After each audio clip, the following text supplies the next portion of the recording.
All right, here we go. All right, what's up, everybody? Hope you guys are having a good night. We're going to get this thing started now. Let's see here. Make sure we got everything ready to roll. We should be good to go. Out of curiosity, could you guys actually hear the music? I have no idea if that was working or not.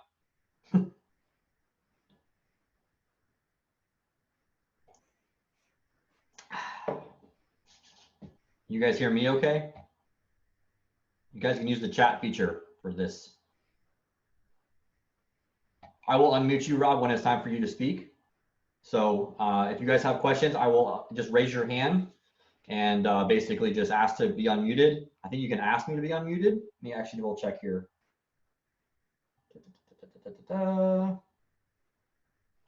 basically, if you guys want to chat, if you guys have a question, something, we will have a little bit of a Q&A before Ryan gets on. I'm sure he will want to have a Q&A as well.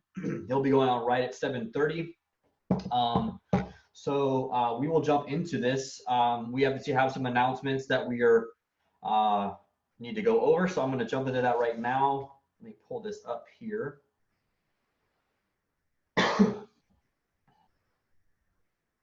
All right. So we got about 14, 15 people in the room right now. We'll have more trickling as we go, obviously. Let's see here. I'm just trying to, I got two screens going, so I'm trying to get all this together for you guys. Obviously, this is our very first ever main meeting that we are hosting virtually. Obviously, with everything that's going on in the country and the world, we want to make sure that you guys are safe and nothing happens to you guys. You know, we actually called the hotel and they said they were still on for tonight, but then obviously things have changed so rapidly with the government telling us that we should be only down to, you know, like no groups of 50. Well, that kind of put us out right there. And then it was all the way down to 10. That really put us out of a way of having this actual main meeting in person. I'm definitely bummed about it because honestly, you guys know that I love the open networking aspect of this. Met a lot of you guys and gals and made a lot of great relationships with that open networking both before and after the meeting. So definitely sucks that we are not able to have that tonight, but it is what it is. We do have an awesome speaker tonight, a presenter, and you know this guy is really awesome. You know, I've been watching him for years. And you know, Rotty, he goes by Rotty, and his company's called the Rehab Depot. We'll get into a little bit more of him later, but I'm excited for you guys to jump on here. If you do, for any reason, have to jump off, or if you were not able to be on here tonight, this is being recorded, and it will then go into our members portal, and obviously the YouTube link will go out as well. But I'm going to show you a couple cool things that I have been working on in the meantime, and then we will jump into our subgroup post when if they decide to jump on here, and then we will jump into our sponsors. And then since Ed's on the thing, we'll talk a little bit about the ethics committee. And if you need any announcements about that, Ed, please be sure to jump in on that. And then if you guys do have any haves and wants, we'll jump on that before we jump into the presentation tonight. So for those of you who might be on here as first-time guests, we are TBREIA, stands for the Tampa Bay Real Estate Investors Association. My name is Greg Simpson. I am the president of TBREIA. I have been a part of TBREIA for a little over 5 years now. I started off as TBREIA or at TBREIA as a subgroup host. Basically, I started off as and founded the St. Petersburg chapter of TBREIA many moons ago now. We have grown from having only 2 subgroup meetings to now having 6 subgroup meetings, along with this main meeting, which gives us a total of 7 meetings every single month for you guys to attend to as members. And so we are located all over Tampa Bay. We have this main meeting, which normally meets at the Godfrey Hotel. Awesome location, obviously, beautiful sunsets there, great atmosphere, great bar room and restaurant as well. And so hopefully that doesn't, we're not away from there for too long. With that being said, for those of you that are on this meeting tonight, sorry to say, obviously, we are not having any of our subgroup meetings going forward in the month of April. As of right now, if anything changes, we'll obviously let you guys know. But what we're working on right now is trying to do all of them like we're doing this tonight. This is kind of our test run for our virtual meetings. So if we're reaching out to all of the subgroup hosts and their upcoming speakers for April and asking them if they're willing to present their presentation online via Zoom like we're doing tonight. If you guys have any questions about this stuff, please feel free to reach out to us. Our email address is info@tbreia.com. It's obviously now in the chat feature. But we're happy to help you guys navigate this. If you guys missed the webinar with Rick Malero from HIS Capital on Tuesday night, you missed a hell of a webinar. Make sure you guys are checking your emails. We did send out the link. It did have to be sent out a second email the first link for some reason was not working properly, even though it was the same link. It was very strange, but it's now working up and running. And it's also going to be uploaded to our members portal, which I'm going to get to in a second. Excuse me. I'm trying to see, do we have any of our subgroup posts here right now? I don't see any of our subgroup posts just yet. So I do have some of our sponsors. So I'll go ahead and jump into the sponsors right now. Rob, you're here, so I'm going to ask you to come on here in just a second. I'll unmute you, and then I will also spotlight your video. Hopefully that works over here. Let me know when you want me to go. Can everybody hear Rob? Can you hear me okay? I can hear you good. All right. Yep, Rob, so Huck, what do you do for us in TBREIA? So I am the producing branch manager for Guild Mortgage. I specialize in residential lending. That's your conventional FHA, VA lending. I also have some programs for investors.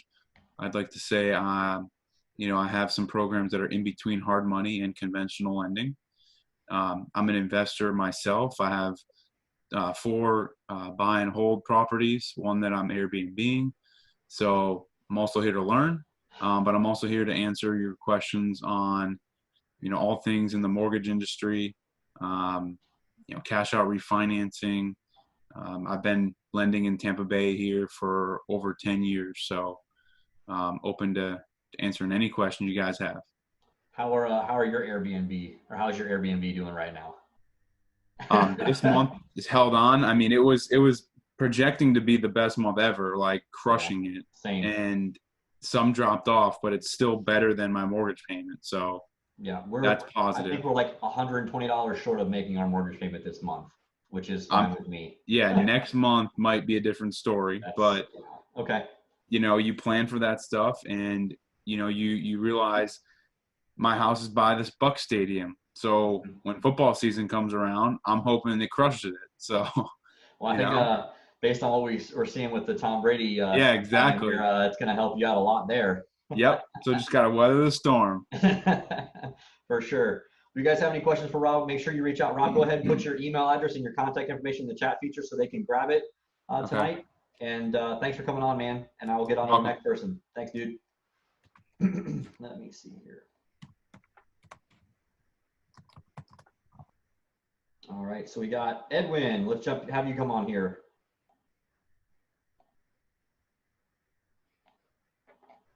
Hey, Greg, can you hear me? Okay, can hear you fine. There you go.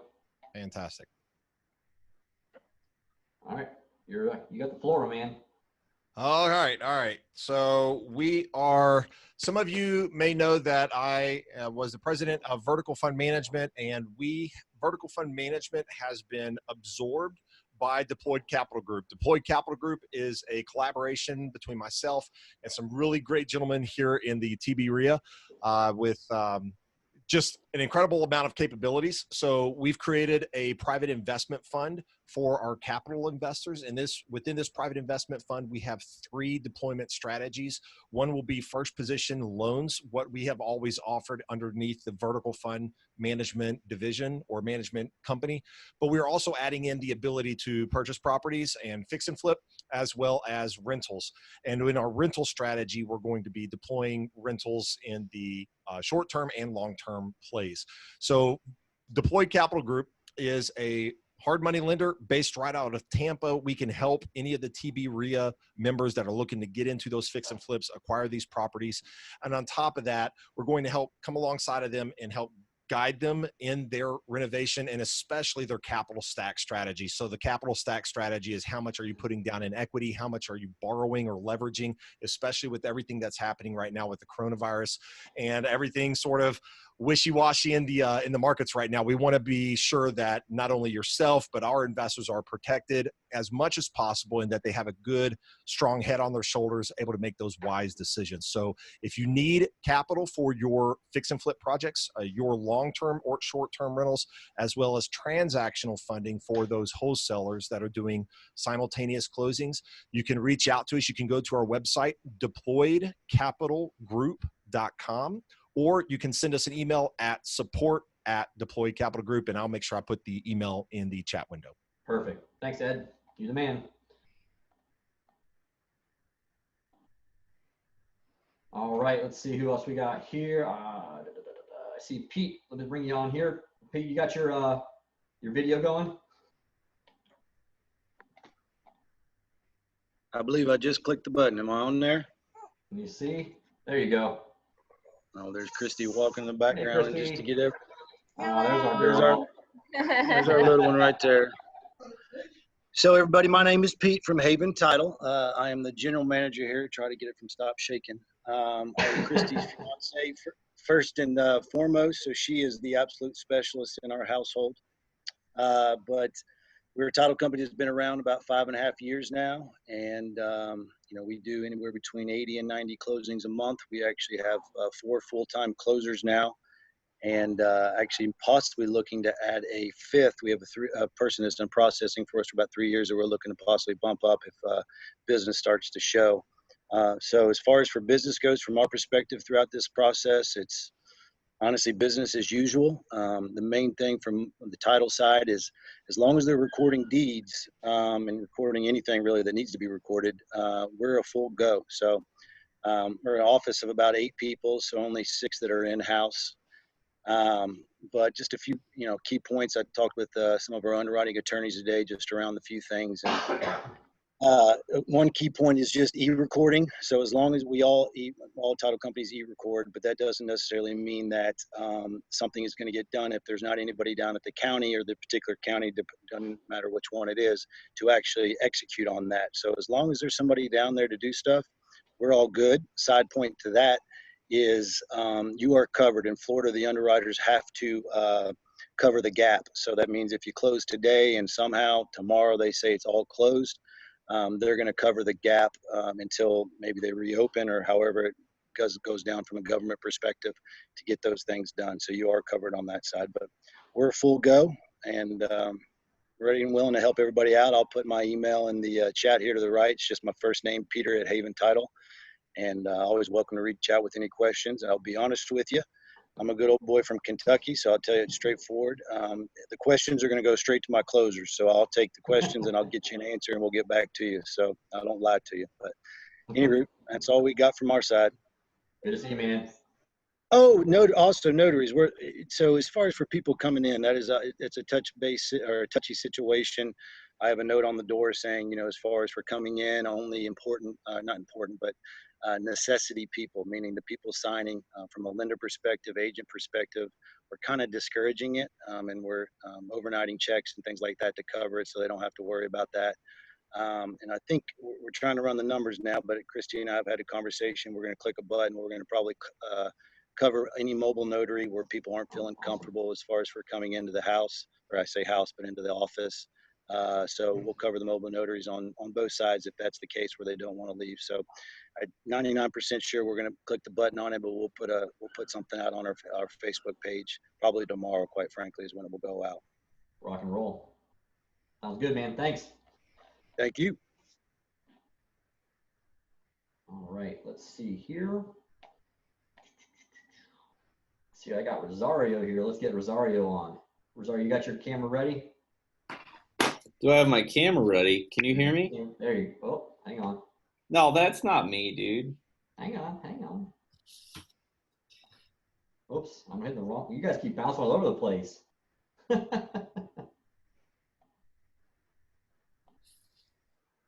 You gotta start your video first. Can you see me now or not? See your name. Let me see. Let's try that again.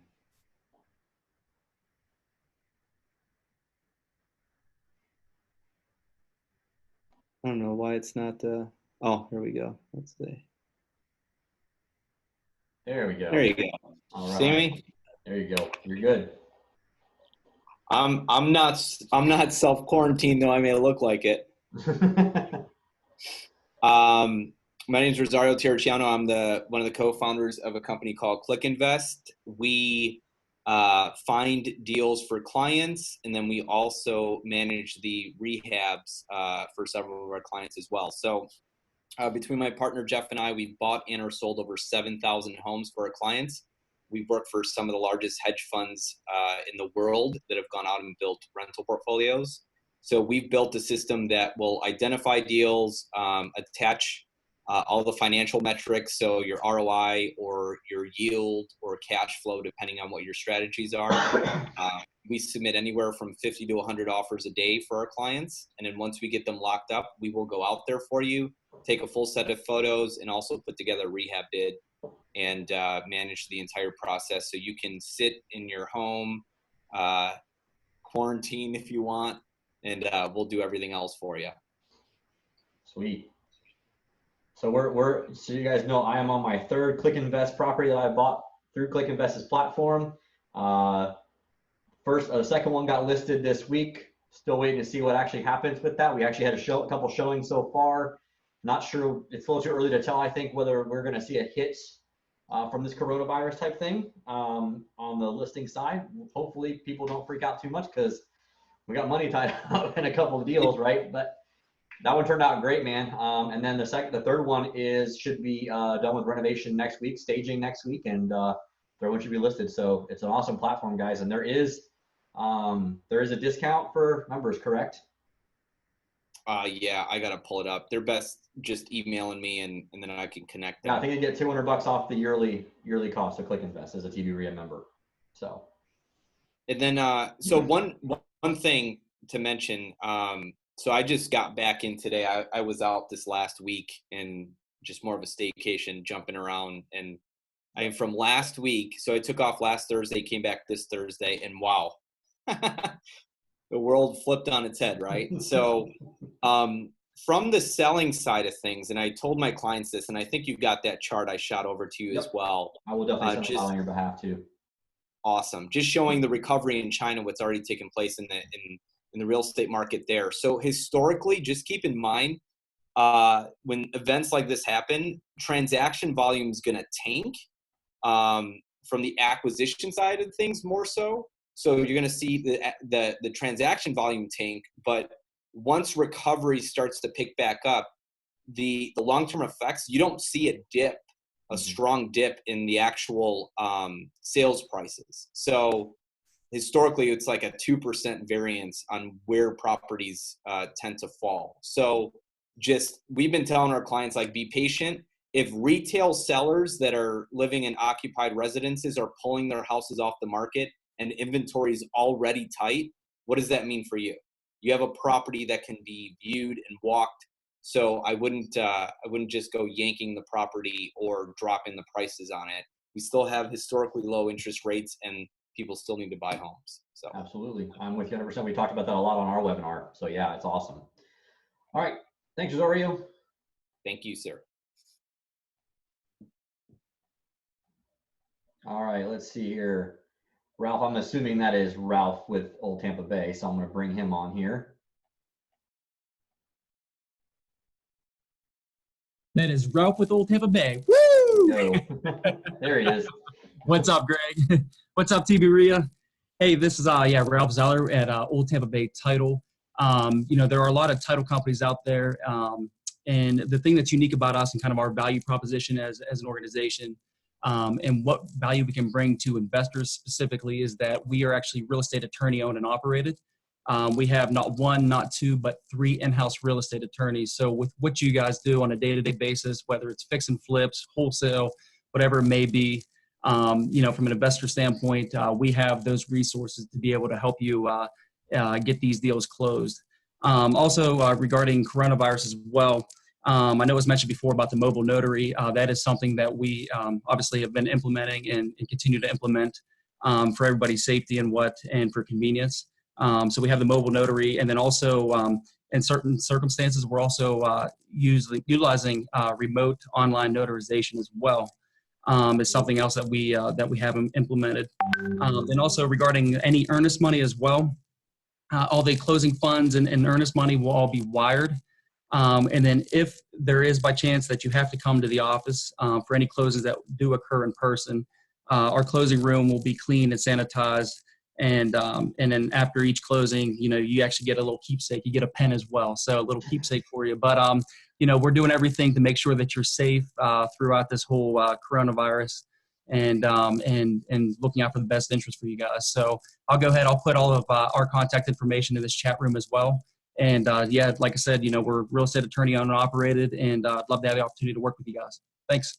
I'm also super sad that since you're not here, when I came to this in person, we don't get a Ralph giveaway tonight. I know, man. I'm usually like throwing stuff and everything. Yeah, I know, right? Thanks again, Ralph. Appreciate what you do. Thanks. Oopsies. All right. Let's see. Do I have anybody else on here for sponsors? I think that's it for sponsors, guys. I got a couple subgroup posts that have logged on, so let's get Miguel going here.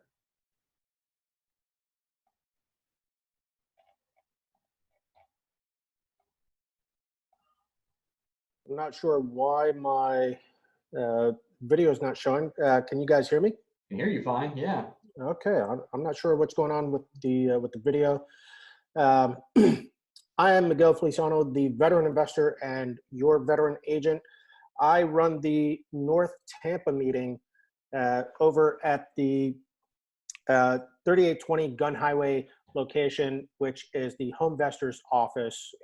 It's also one of the locations for Old Tampa Bay Title.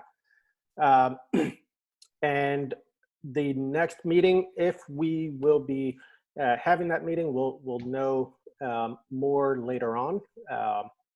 That will be the first Wednesday of the month at 7 p.m. And our next speaker will be Jennifer Cola. She will be speaking more on the beginner side of things. So when you are looking for deals, how to find those deals, and you're not going to want to miss this. She has been in the industry for some time now. She's also been one of the hosts of TBREIA for some of the subgroups. And yeah, so it's going to be an excellent meeting, and we'll have more information as we know more about the coronavirus. Yep. So Miguel, I think you jumped on a little bit late. We announced that we're not doing any in-person ones, but hopefully you and Jennifer, I know we've already kind of said that she'll definitely do a Zoom call like this for your meeting, and all the other ones we're working on other subgroup posts as well, getting that scheduled. That's perfect. Yep. Makes it a little bit easier, you know. Love the technology that we have these days. So pretty awesome stuff, to be honest with you. It's really nice. Let's see here. All right. So I'm going to show you guys a couple of things that we've got going on before we get Ryan to jump on here and talk to you guys about rehabbing houses. I get to tell you guys a quick little story today, or a fun little story today. Always fun. Anyway, so you guys that are members of TBREIA, you guys have a members only portal. So when you log in, let me move this. When you guys log in to your TBREIA website, your back end, basically you guys, you have like a little thing up at the top here, because I'm already logged in. You guys can't see it now, but you have a login and password, right? When you come back to this screen, there is a membership info page right here. It has members only area. You click that and it brings you right here. So I've been working on this for quite a while now, and it's still in ultra beta mode. So bear with me, right? So as you guys know, you guys can also reach out to people that down here, their contact information is here, but this is what I want to show you guys. You're going to click this and, whoops, hang on, this will bring up our portal that is free for you guys. There's no logging in there, but there are TBREIA members right here. Okay, so you guys have always have access to this. Oops, hang on. It may not work because I'm not logged in. There it is actually. So what I've done for you guys is put together a couple of introduction to wholesaling videos. Here's a video 1. There's an introduction to rehabbing, an introduction to buy and hold is coming. I am also uploading some past meeting videos that I have in my archives. So this is like a little promo stuff I have. I actually have this one is live in here. This one I did, I believe, last September-ish. And it's actually the video that I took and recorded, and then also the download of the slides of that. There's also, I don't know if I've uploaded this one or not, but this one is coming. I'm just basically going through all of my Dropbox and Drive files. Yeah, it's not here yet. But as you guys, I have extra time, which I have lots of that these days, obviously, right? There will be more and more stuff added to this. There are membership discounts and affiliates. I believe you're clicking, there you go. There's our Click Invest. Here's how we use Click Invest at Outfast. I literally did a video for you guys here. Here's your link to save $200 a year. Boom, right there. Your member discounts. Here's a couple other things as well for you guys to have. This is all free. There's no charge for this, and thank you. And there will be more and more added to it. So if you guys have sponsors and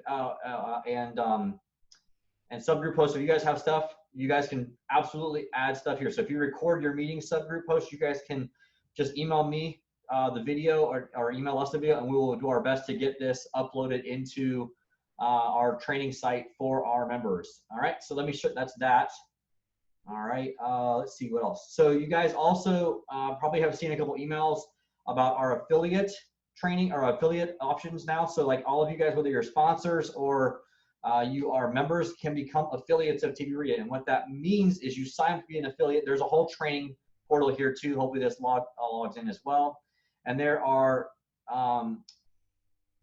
actually this is actually the training aspect of it. It's not the actual sign up there. The link has gone out. We maybe can do it again here or put it into this part. But basically you guys can become affiliates, and then you can, on our behalf, send out your affiliate link for tbreia.com. And if someone signs up to be a member or a sponsor, you guys actually get paid. How freaking awesome is that? All you gotta do is leverage the network you have. You can post that on Facebook, on Instagram. Instagram's a little hard because you can't really link. You'd have to put something in your bio, or something along those lines. We'll be having email marketing stuff for you guys here. We'll have pre-approved videos for you guys to put out. Excuse me. So you guys can actually help us grow, because that is my main goal for this year, is to get us to 500 members. We are at 400 right now.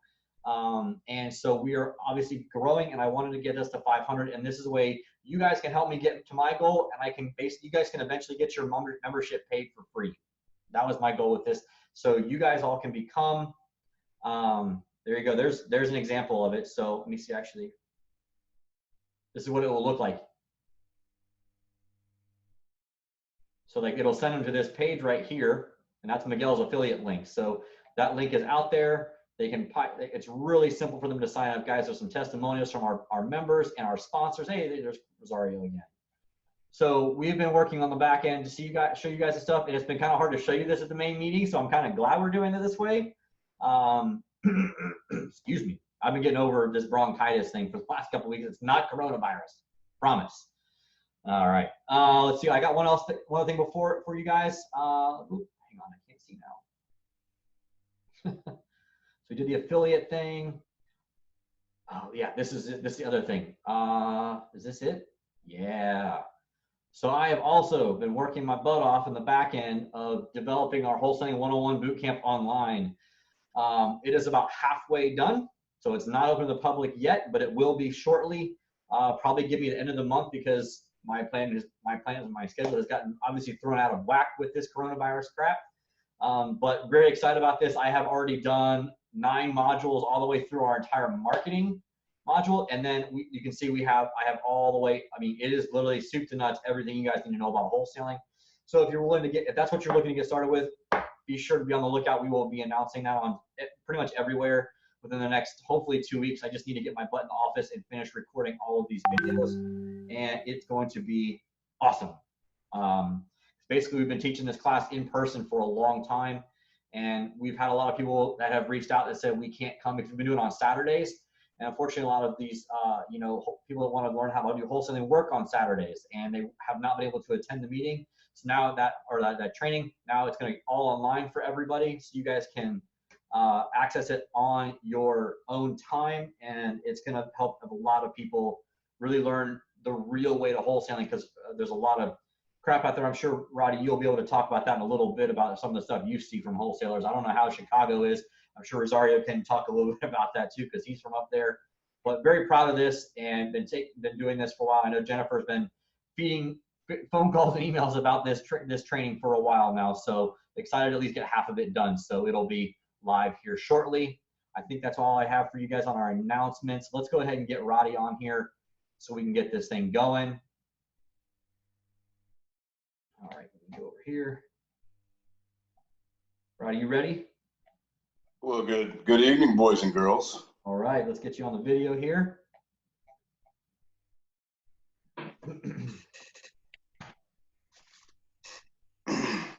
So what's up? There we go.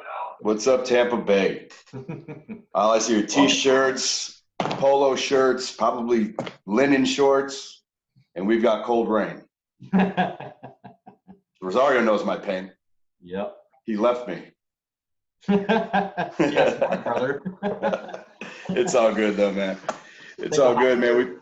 I've been on the phone all day. You know, we've been doing a lot of calls and a lot of mastermind group calls with investors all day long, all across the country. So we all know what's hot on the mind of everybody. We all know the obvious. It is what it is, right? But you know, I know I was supposed to be there in person, and I sure as hell wish I was. But here's the format, and for me, I'm familiar with this format. We do a lot of online stuff, so this is completely us. And I'll kind of get into that from a rehabbing standpoint about how virtual technology is going to be the key to a lot of your rehabs right here, right now, and probably for the rest of 2020. And once you've gotten into that, it's going to probably change your business model for the better anyway. So everybody get used to this model, because it's all you're going to have for a while. Yeah. All right, you want to be able to share your screen? Do you have a presentation for us? No, well, I did. But so my office, we have a giant wall, Okay. TV screens, everything. So I have notes all over the wall. So the presentation that I'm going to give you can be done like this. And what I'd like to do, because it's very unique in this perspective, because I'm not there physically. Obviously, it'd be a whole different ballgame. Those that know me know that I'm borderline inappropriate and edgy, and that's how I like to do my presentations. Right?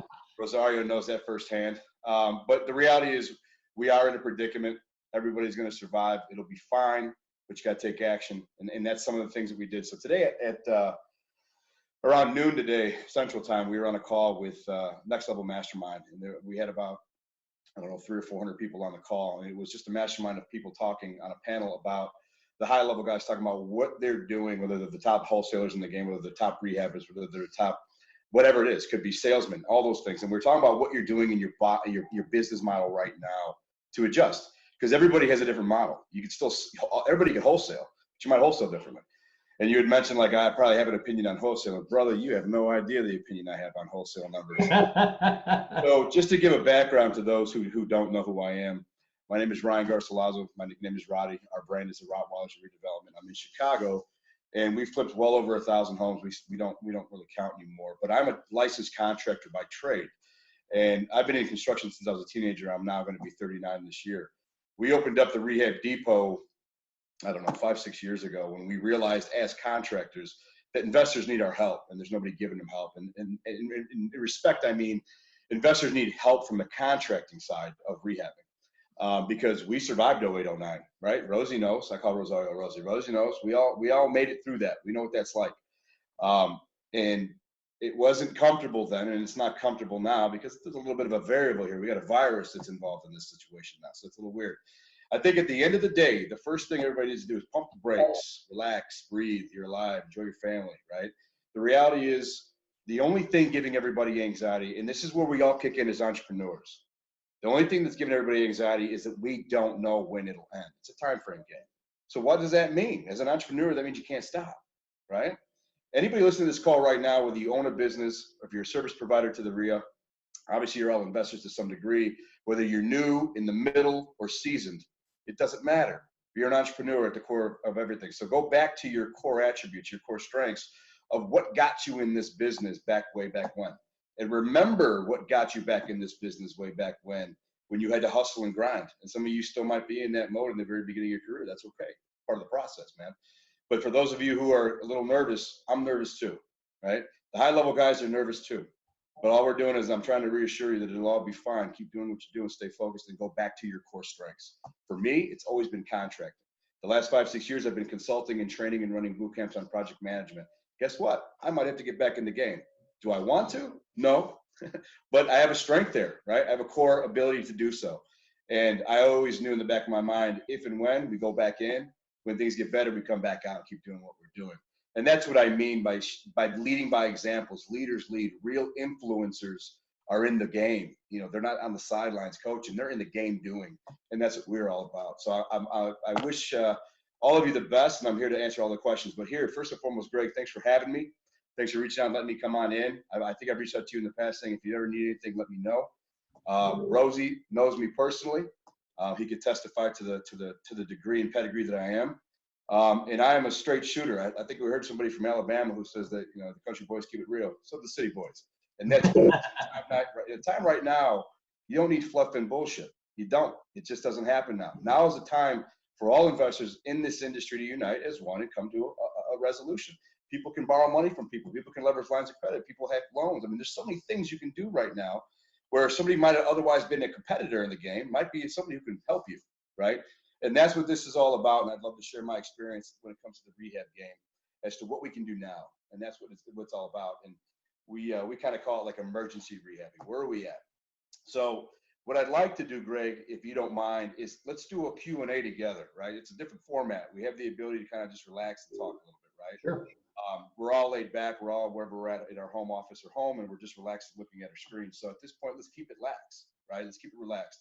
So I'll start off with what I'm seeing right now, where the trends were going in construction for 2020 and where we're going right now. And by all means, please, Greg, let's go back and forth. Let's play ping pong. Yeah. So some of the things, you're going to see me look to my right because that's where I have all my notes on my big wall.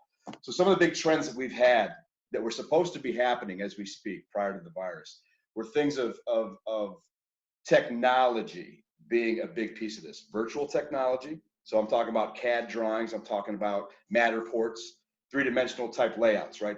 That was going the route of 2020 regardless. It was coming in 18 and it was good in 19, and it's getting better now. What's happening though is another trend is the labor shortages continue to drop, right? And Greg, I know you know this. You know, in the construction industry, one of the biggest things I think investors and anybody who's tied to rehabbing, not just investing, because there's a million ways to invest in real estate, but if you alter the asset, you have to understand what you're doing. Now, there's 3 pillars in the game, right? It's 3 pillars. You have real estate, you have investing in general, and then you have construction, if you're a rehabber. And what I've always seen over the years, and this is why we got into the consulting and training, was investors are learning 2. Maybe 1, investing. Maybe a little bit of real estate, right? Some people will go get their license, but really not practice. So they really don't know what they're doing. They're just trying to buy that commission. I get all that. I respect all that. It's about the hustle. I get it. But you're also, everybody slept on construction. Every program in the world that's out there slept on construction. And I'm all for all those programs out there. I've worked with all of them. All their students are my students. We were just the value add. I saw, you know, there's got to be more. You guys are kind of left hanging. So when we looked at that, one of the things I see as these trends that were happening in 2020, I saw that happening 10 years ago, right? What was being preached in the 80s and 90s, Greg? Go to college. Nothing wrong with that. But you're telling the youth, go to college, get that degree. You can't find a job. You're never going to make a living. Fine, fair enough. I'm not against college. But what's happening now in our industry is that they took that advice. They all went to college, and now we have no labor. We have no talent anymore. So we're about 550,000 contractors short in our game this year, prior to the virus. Now with the virus, can you imagine what that's going to do? Right? We have a lot of contractors that are in the rehab game that are not A-level contractors. What do I mean by that? The A-level contractor, as you know, Greg, comes from the retail world, the consumer world. Somebody that says, I want to remodel my kitchen. Great, I could mark that up 40%. Do you know that if I marked up your rehab 40%, you couldn't afford the rehab? Of course not. There's no margin, right? Investors don't know that. They're starting to learn that. So all those years before, they would look at their GC and go, dude, like my budget's only 30 or 40 or 50 or 60 or 100. Why are you 20, 25 grand off? Well, it's because you're looking at it both differently, right? You have a retail guy coming into the rehab game because it got hot after 08, 09, and he's still coming from the consumer world.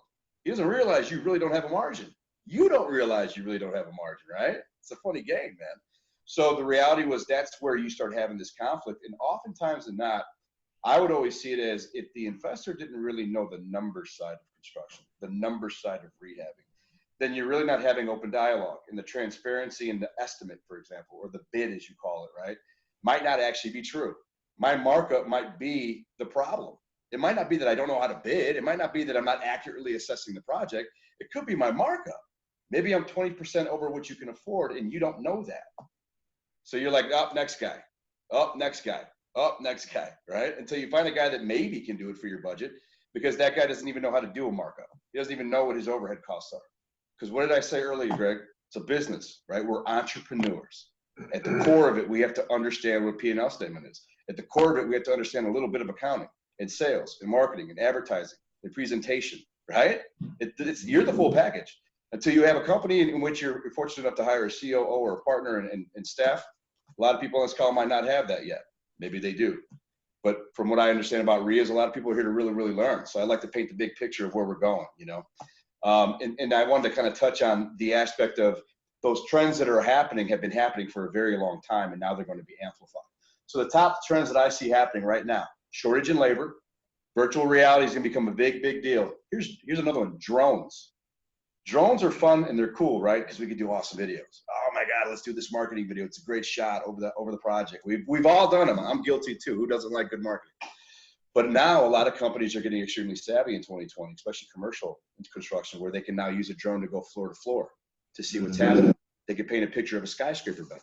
A lot of people are getting savvy with how they navigate it. They can go in and out of floors. That's something. A lot of people are using it for plats of surveys, looking at land, right? Trying to figure out what lot really is theirs. How big is the backyard? How big is the front yard? They're getting technology savvy. So that's a big trend that's happening. And another one, of course, and I'm a big advocate for this, and it's true, is the project management technology, meaning the virtual reality in which your office base can communicate with your field. Now, here's the deal. I said something earlier that was very profound. I hope everybody's listening. You have an A contractor that comes to the consumer world. They're the ones that are more privy to that. They're a little bit more possibly have used some type of technology or CRM system or database, right? Keeping files, charting, all these things, right? So think of medicine. Believe it or not, when I was 20, I was a paramedic working in the ER. Go figure. So I learned all about electronic health records and all those things. I realized, okay, all the data is there. And in medicine, if it wasn't documented, it never happened, right? So when I got into the construction, I thought the same thing. I'm like, well, how do we communicate? I mean, I'm doing 20 rehabs a month for the hedge funds, right? I'm like, I can't have paperwork and files. That would drive me nuts. And it was. I was getting sloppy. I can't track every change order, all the invoicing. It's a mess. So we realized that that was something early on. And this is probably about 2010, 2011. We started using Buildertrend right off the bat. And they were fairly new to the market as well, right? And one of the things I realized with Buildertrend is it's extremely sophisticated. It's definitely not meant for rehabbing.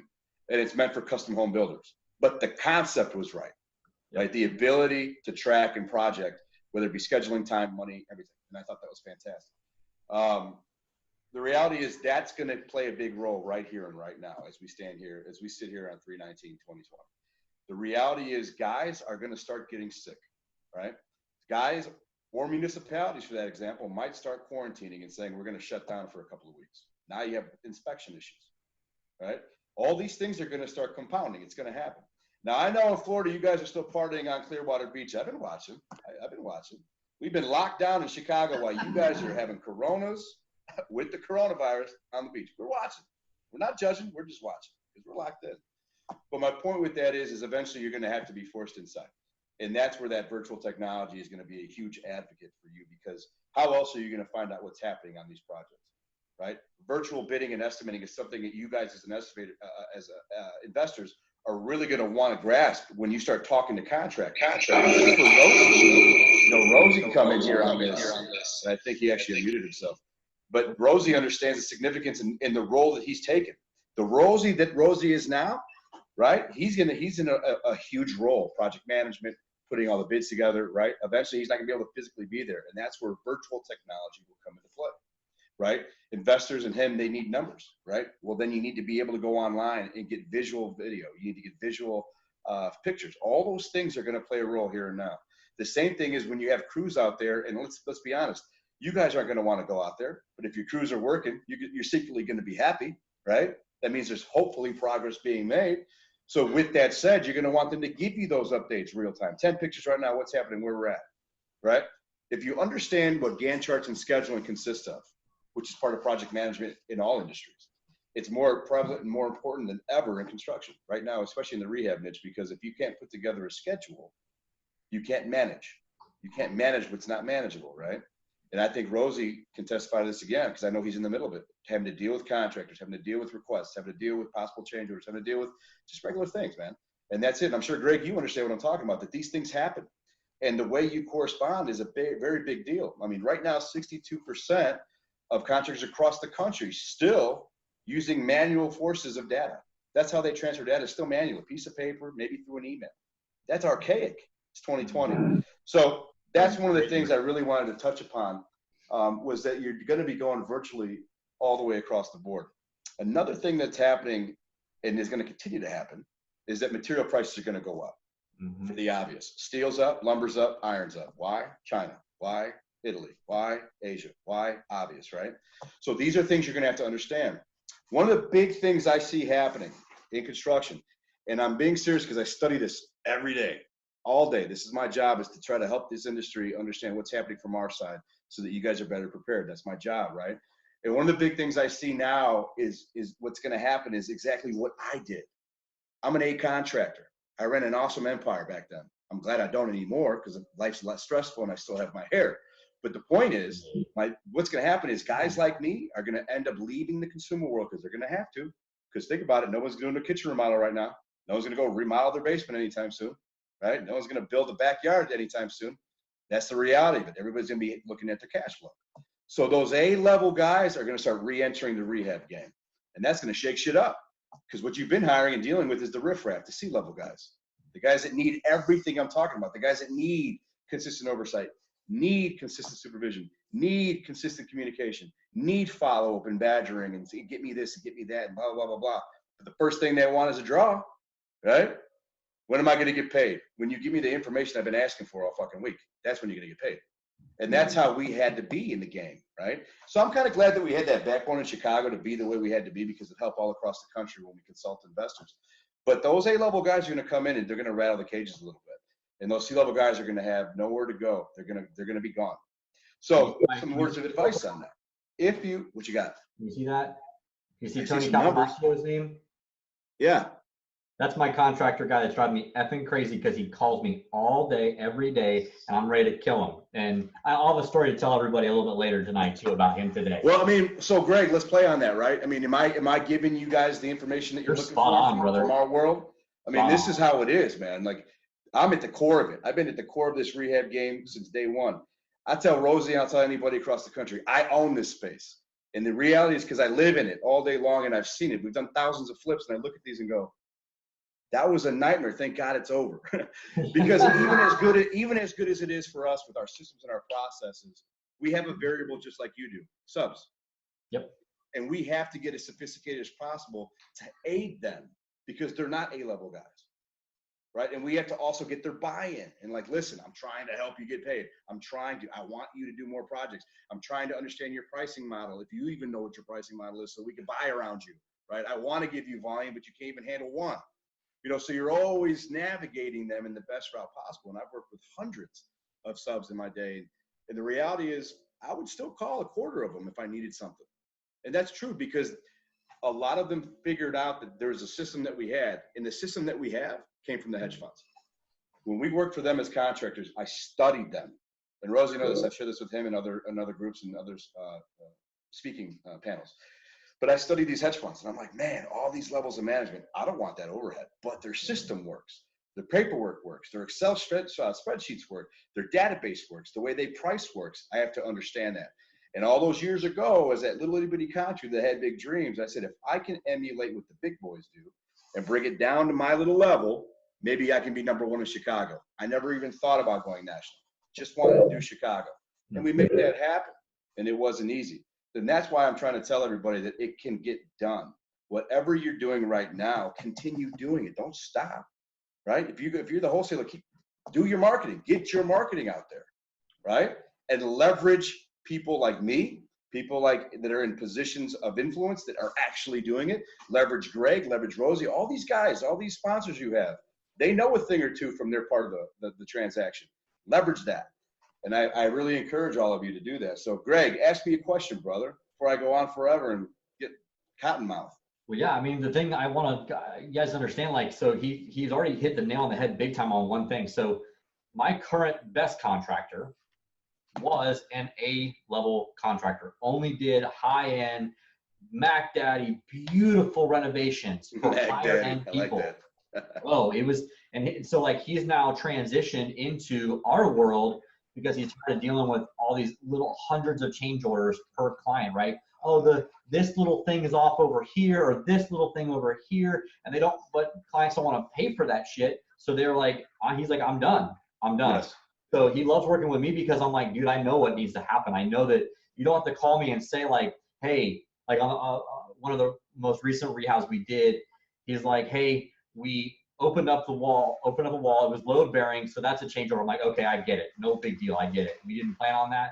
And then when we opened that up, something happened with the ceiling, like was not, like it was all plaster, so it wasn't being held up anymore. So like you could walk in the house and you could see it falling. Yeah. It just becomes a lot easier of a conversation with someone who has been doing this for a long time and knows his stuff, so that he Thank you. I don't have to, I don't have to babysit him. I don't. Like, it's just been amazing at that point. But on the flip side of that, I am also dealing with a guy.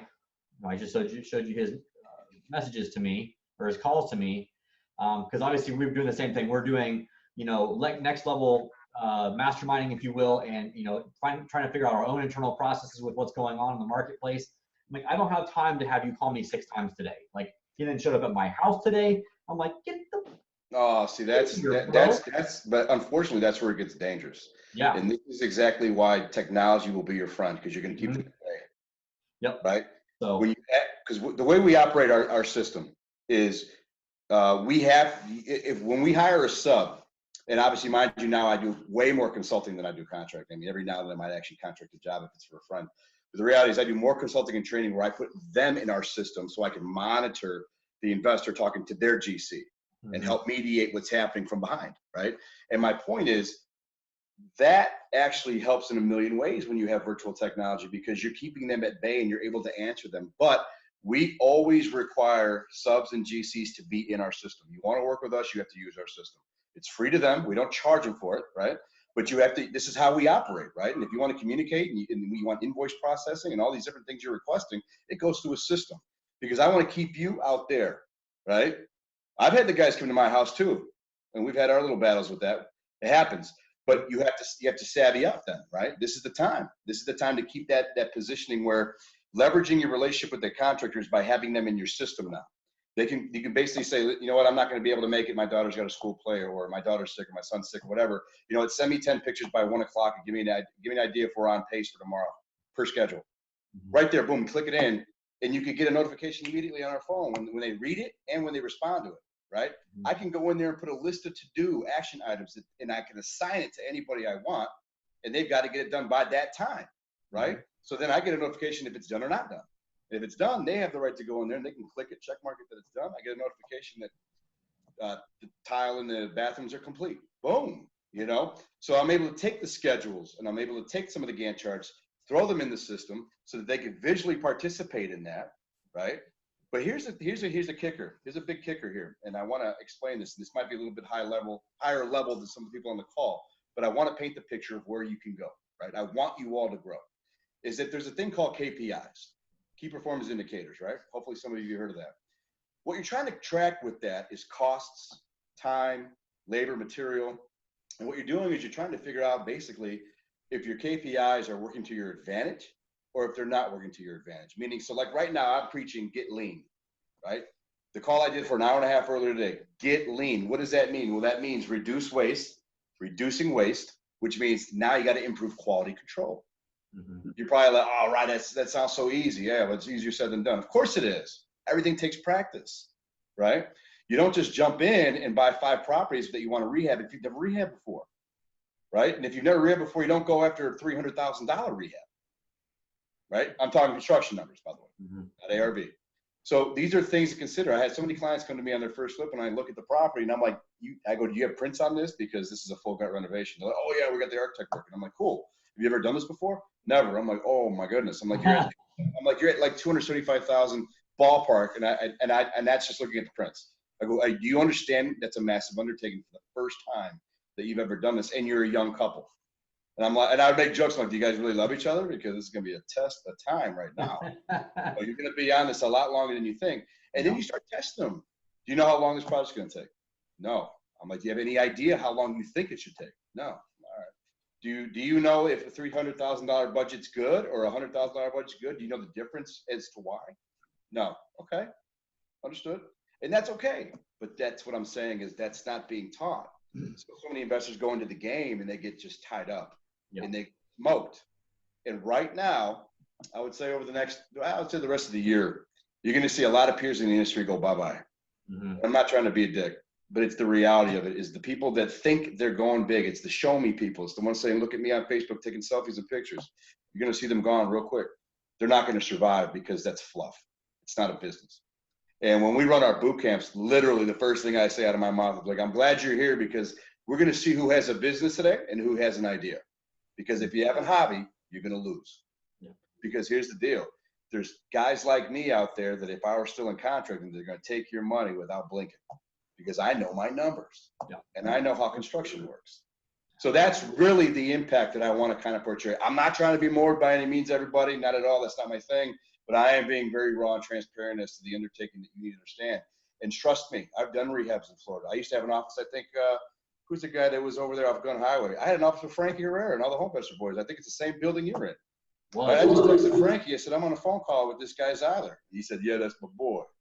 So my point is we're all connected. You know, at the end of the day, everybody's connected in this industry one way or another. And, you know, I know firsthand the riffraff you guys deal with in Florida. It's incredible. I literally watch how you guys have, the police have that task force arresting bad contractors. I think that's phenomenal. I was like, oh my God, look at these guys. The first time I went down there, I was over in Orlando, and this is years ago. I went down there to interview an electrician. Dude shows up in fatigues. Now, mind you, I'm in a suit, not really a suit, but a suit without a tie. And I'm in the lobby of a hotel. I invite him in, offer him a coffee. He comes in fatigues, and I'm like, are you hunting or are we going fishing? What are we doing? He goes, oh, I just got done fishing. I said, excellent. I said, cool. And then I realized somebody had come by me and says, listen, the guys show up on Friday for a check. They don't show up on Monday, and they're late on Tuesday. And I said, is that true? Right? I mean, so I remember I said, is that true? He goes, bro, you'll see. And then I interviewed him. He was actually a great guy. He was a funny guy. And he was like, listen, I love bush lighting. I like to fish early. And I'm like, hey man, if you go to work early and knock it out early, I don't care when you fish. I don't care when you drink. That's your business.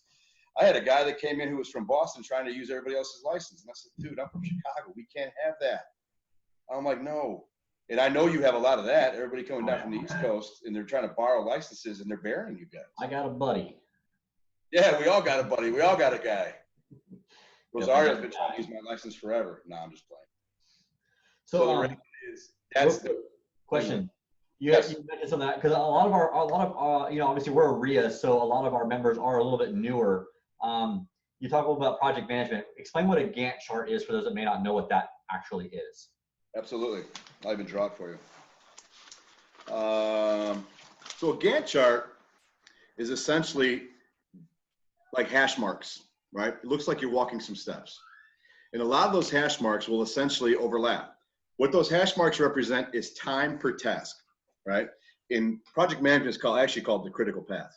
So what you're doing is you look at your scope of work, and I'm gonna try to dumb this down. I'm really gonna try to dumb this down. Scope of work says bathroom is gonna get remodeled. Okay, so we're doing tile flooring, tile shower surround, maybe an accent strip, maybe a new tub, vanity mirror, light fixture, GFI, toilet, right? Basic stuff, right? Right, there you go. So a Gantt chart is exactly right where it says demo, scrape ceiling, patch drywall.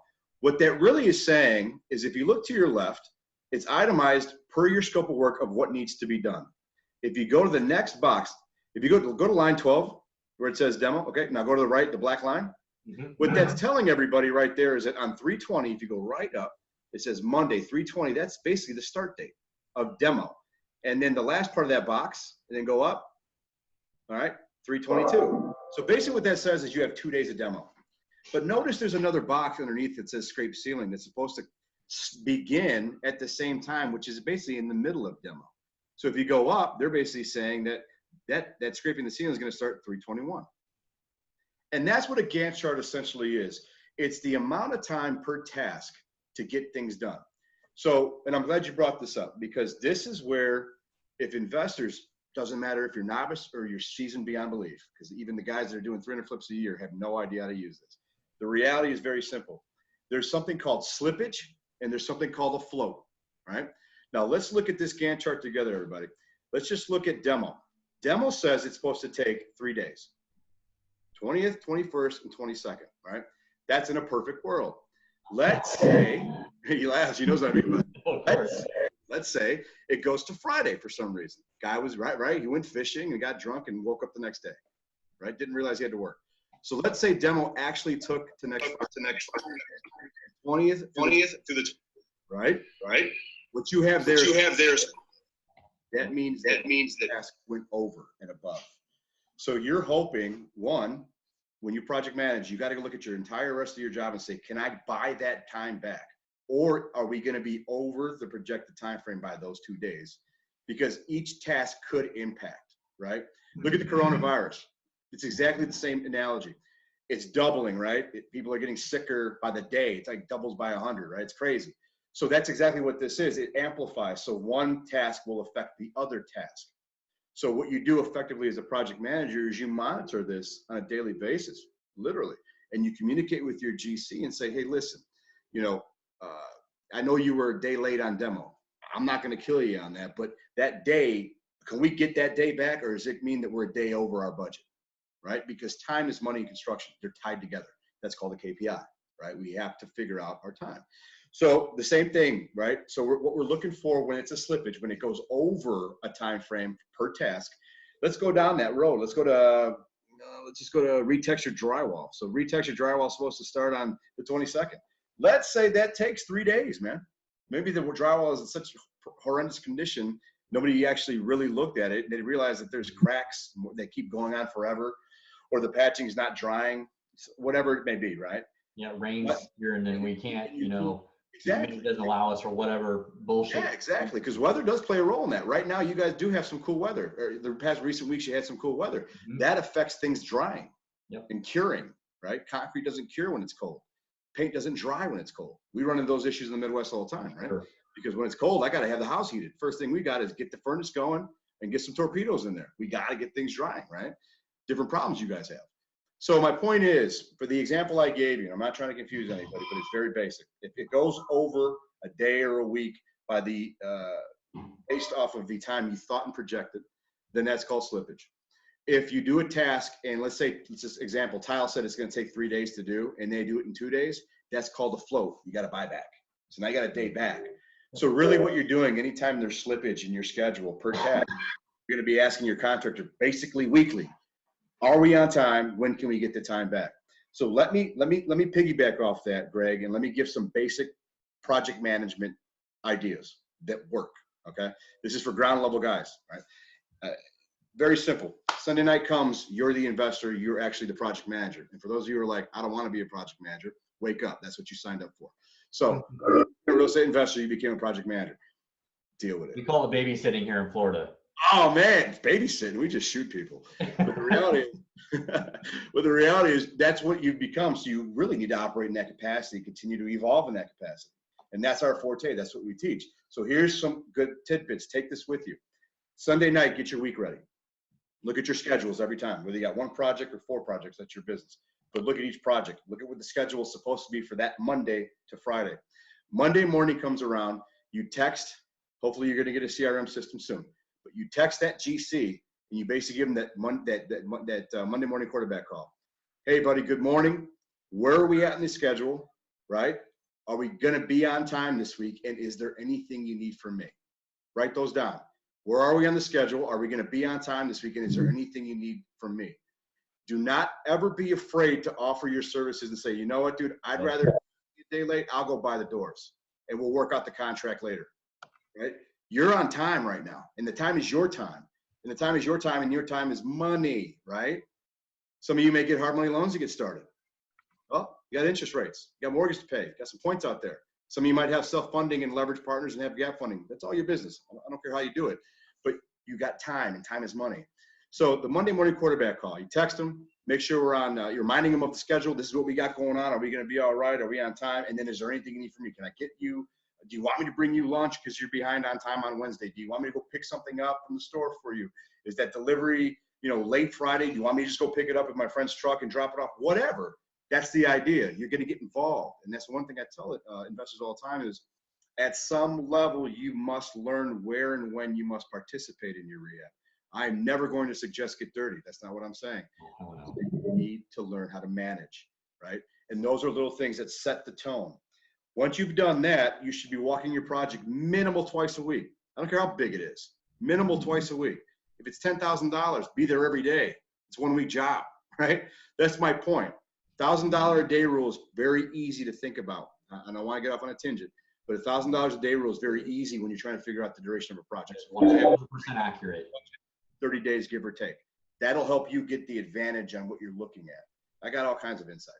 So let's go back to what I was saying. 2 times minimal a week. When you're at the project, there's something out there that needs to be created that we created. It's called a job site binder, especially for those who don't use a CRM. The job site binder is something we implemented as contractors a decade ago. And it's something that's used in regular construction. If you ever pass a construction site, civil construction, highway buildings being built, commercial buildings, right? You always see the fencing or whatever, and there's always documents stuck on something. Or you always see, you might see, not the van, the trailer, the construction trailer. And there might be some documents on the trailer and then way more inside. The point is, construction documents are always going to be a part of construction, even at the rehab level. So the job site binder consists of as follows. Write this down, happy people. Contract that you have with your contractor, scope of work that you have with your contractor, not the budget, that's your proprietary business. The blank schedule, a blank schedule that you want the contractor to fill out, not you, okay? Any subs, it's called a blank sub list. You wanna know who the subs are gonna be on your job if it needs a sub. If you haven't, like, especially if you're pulling a permit, you wanna know who those guys are. You're gonna wanna know for those, and I don't have all day to teach you this, but you're gonna wanna know for those guys for a million reasons. And it starts with liens. That's why you wanna know who they are. You want to make sure they're getting paid by your contractor. Those things go into a little binder. We use just folders. It doesn't have to be a binder. It can be a binder. But you're going to actually have all that information, and you're going to leave it on the job site. Your scope of work should be formatted so it's check boxes. Why? Because essentially, that's your punch list in reverse. Yeah. What you're doing is you're going to check mark at the end of the job that it's all done. Check, check, check, check, check. And as you progress walk every single job, you're check marking as you see things being completed.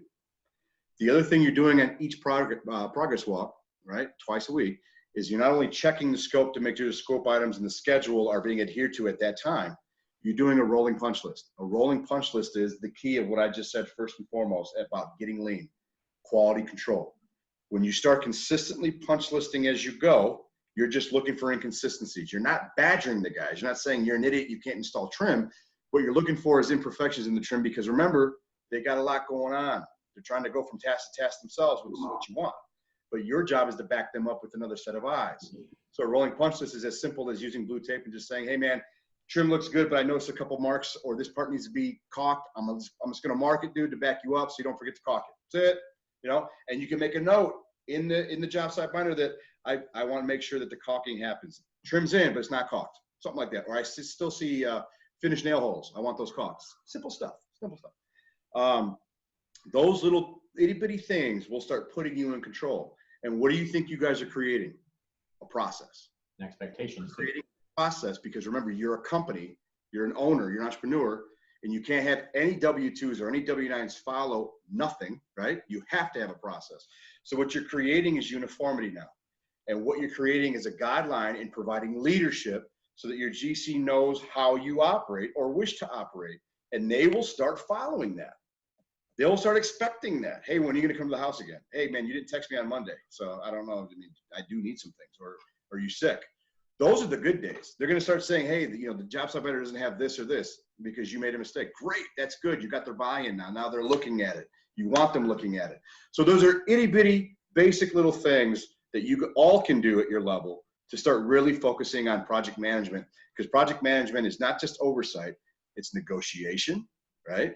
And you can't negotiate what you don't know, right? And we'll get into that in a second. But at the end of the day, it's also quality controlling. You're setting a tone, right? This is how I operate. If you want to work with me, this is how I like to work. If it doesn't work for you, I'll find somebody else. And don't be afraid to be like that. I think investors across the country are so scared to find contractors. Trust me, there's 60,000 contractors across the country. You'll be fine. You just have to take the time to look. You just have to take the time to be diligent. And more importantly, you know what? Don't worry about contractors. Worry about you. Worry about fixing your process. Worry about creating a solid business model. So when you bring in that contractor, it's kind of more like, come here, let me show you how it's done, versus what do you want to do?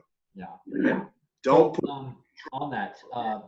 Then since a lot of our members and people that don't watch this are the newer people, this is a two-part question. How often do you think they should go if they've never done a house, never done a rehab? How many times a week should they go? I have my thoughts. I want to hear yours.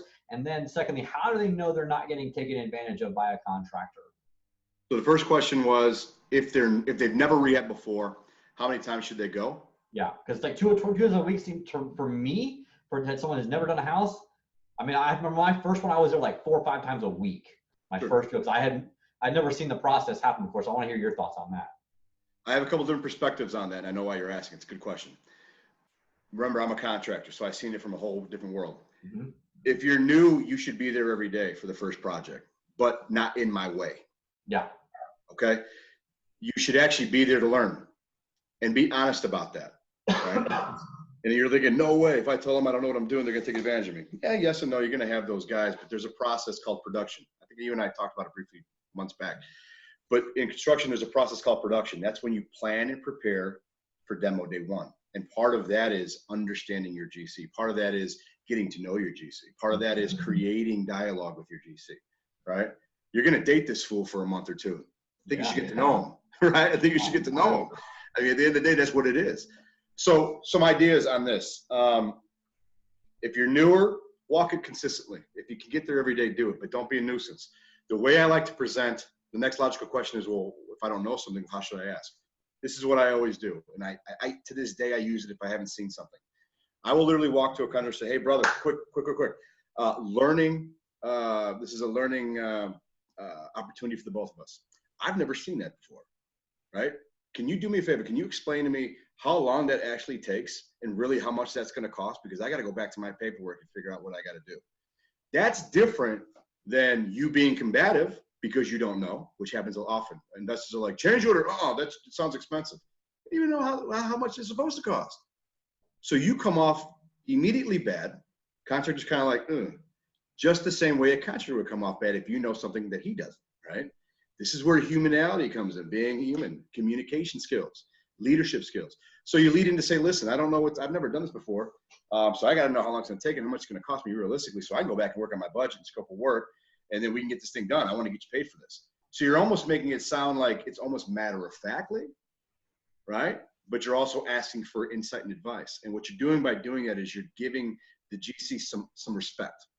You're allowing him to be, okay, cool. I appreciate you asking me. So let me kind of break it down for you. You're opening the line of communication. And that's what I still do this day. And I've taught that for a long time is it's how you deliver the speech, right? It's all in the delivery. I'm really good at speaking, but it's all about the delivery, right? I've studied Tony Robbins. He knows how to drop that F-bomb perfectly because it's about delivery. It's not about being inappropriate, right? It's about structuring the theme. Where are we going with this, right? And that's how you talk to your contractor, because remember, technically they're the alphas, right? They're the best. Your wife or your husband, you're having an argument or you're having a discussion. It's all in how you frame things, you know. Really, it is. It's really you nailed it with like saying you're dating your contractor, because you kind of are. And when you have a disagreement, it's how you frame that disagreement or misunderstanding. And you know, going back to what you said a little earlier, a lot of this comes down to setting expectations with that contractor or contractors of how you operate and what you expect from them too. So that's exactly it, brother. You hit it on the head. What I call that is risk analysis, right? So when you're looking at, you take down your first deal, right? I'm talking to the people who are newer to the game. Maybe never did one, want to do one. Maybe you've taken down one, maybe you've done less than 5, whatever. It doesn't bother me. The process remains the same. Remember, construction doesn't change because you've never done it before. Mm-hmm. That's what investors need to realize. Construction doesn't change. The budget doesn't change. It costs what it costs, right? Because you've never done before. What you need to understand is if you prepare for demo day one, which is a 4-point task to do, right? You've got pre-walks, you got the contract period with your GC, you've got the pre-con all hands on deck meeting back at the project, and then your step 4 is reviewing the financing, the draw management, and the funding, and making sure that's all locked in, right? So there's a process to that, and I'm not going to get into that. That's a whole hour. But those are things you need to learn early on, and that's part of it earlier, like you said. That's part of your risk analysis. One of my favorite models that I always talk about is the hub and spoke. Perfect. So think of the hub as your risk analysis, and the spokes are all the variables, all the risks that are coming, that are gonna happen. Not might, they're gonna happen. Things like your GC being a variable, right? Because maybe his experience or lack thereof, maybe his background or lack thereof, maybe his working capital or lack thereof, maybe he has lines of credit with big box stores, which is a benefit to you. Maybe he doesn't. These are risks you need to assess, right? Your funding, how does it work? When do you get deployed money? Is it a third-party inspector? How long does that take? When does it hit my account? When does it hit the GC's account? You got to prepare for all those things. Mm-hmm. That's a risk. That's part of your risk analysis. Time of year, season, weather, geography. You know, geography is a big one for me because in Chicago, we made our bones where Chicago, and Rosie knows this, you have north side, south side. That could be an hour and a half drive. That could be a 2-hour drive. That could be a 3-hour drive if I'm going from the border of Wisconsin down to Monet all in one day. But I've got 5 projects I got to hit throughout all of it. You start realizing it's not effective to hit 5 projects in one day and drive 6 hours. So geography plays a risk. We're in close proximity to my projects, right? Because then you start looking at the risk saying, well, I bought 6 projects that are damn near half-hour apart, and I definitely can't get my contractor to do at least 2 of these, and I might have to get 5 or 6 contractors because of my geography being a risk. Think about these things. And these are very factual risks. These happen all day in rehabbing, and these are things I look at all damn day until I'm blue in the face. What was your second question? So how to walk it, and then just how do they know they're not getting taken advantage of? That's hard to tell, man. The reality is, if you have not set, I'll be very blunt. If I'm your contractor, we have not set a tone. We have no trust, no open dialogue, and no transparency in the process. I'm taking advantage of you because you don't know. Yeah. And it's not intentional. Because you will never know what I do and how I mark things up anyway. So to me, I'll always be the bad guy. So yeah, you're going to be taken advantage of because of what you don't know. It may not be intentional. Now, mind you, there's guys out there that are looking to rip you off. There's no doubt about that. But let's think rationally in a perfect world, which is not. Don't always think negatively first on a contractor, right? Really, it sounds cliche, but don't. Think about you. Think about you as an investor. Is what I don't know hurting me? Is that why I feel I'm being taken advantage of? So that's what I'm saying is in the very beginning, you have these conversations. When you do step 1 pre-walk, that's when you go with your preliminary scope of work. It's not finalized yet. You're going to go to walk that property with a couple contractors, right? And you're going to start explaining to them, here's your scope of work, and here's my scope of work. We're going to go look around and talk about what we want to do, right? You're trying to establish a relationship then and there with every single contractor you meet. So if you meet 10 over a week, you're trying to establish a relationship with all 10. You have to. You have no choice. Your return depends on me and you getting along, right? Because I may be able to scratch your back, you scratch my back. If we all get into a jam, we're trying to create leverage, and that's because of relationships, right? You and I can't do favors for each other if we don't have open dialogue and trust. That's exactly what you and I are doing, right? We're creating a relationship in the public eye right now, right? You and I don't know each other that well, right? But we're creating a trust transparency where we're like, look, let's talk about it, what it is for what it is. So when you're doing the pre-walk and you're sharing the information and you're going and talking about these scopes, that's your opportunity to say, hey man, cool. So how many jobs you got going right now? How big's your crew? Where's the nearest job you got going? Have you ever worked for hedge funds? You know anybody in my network? Start name dropping.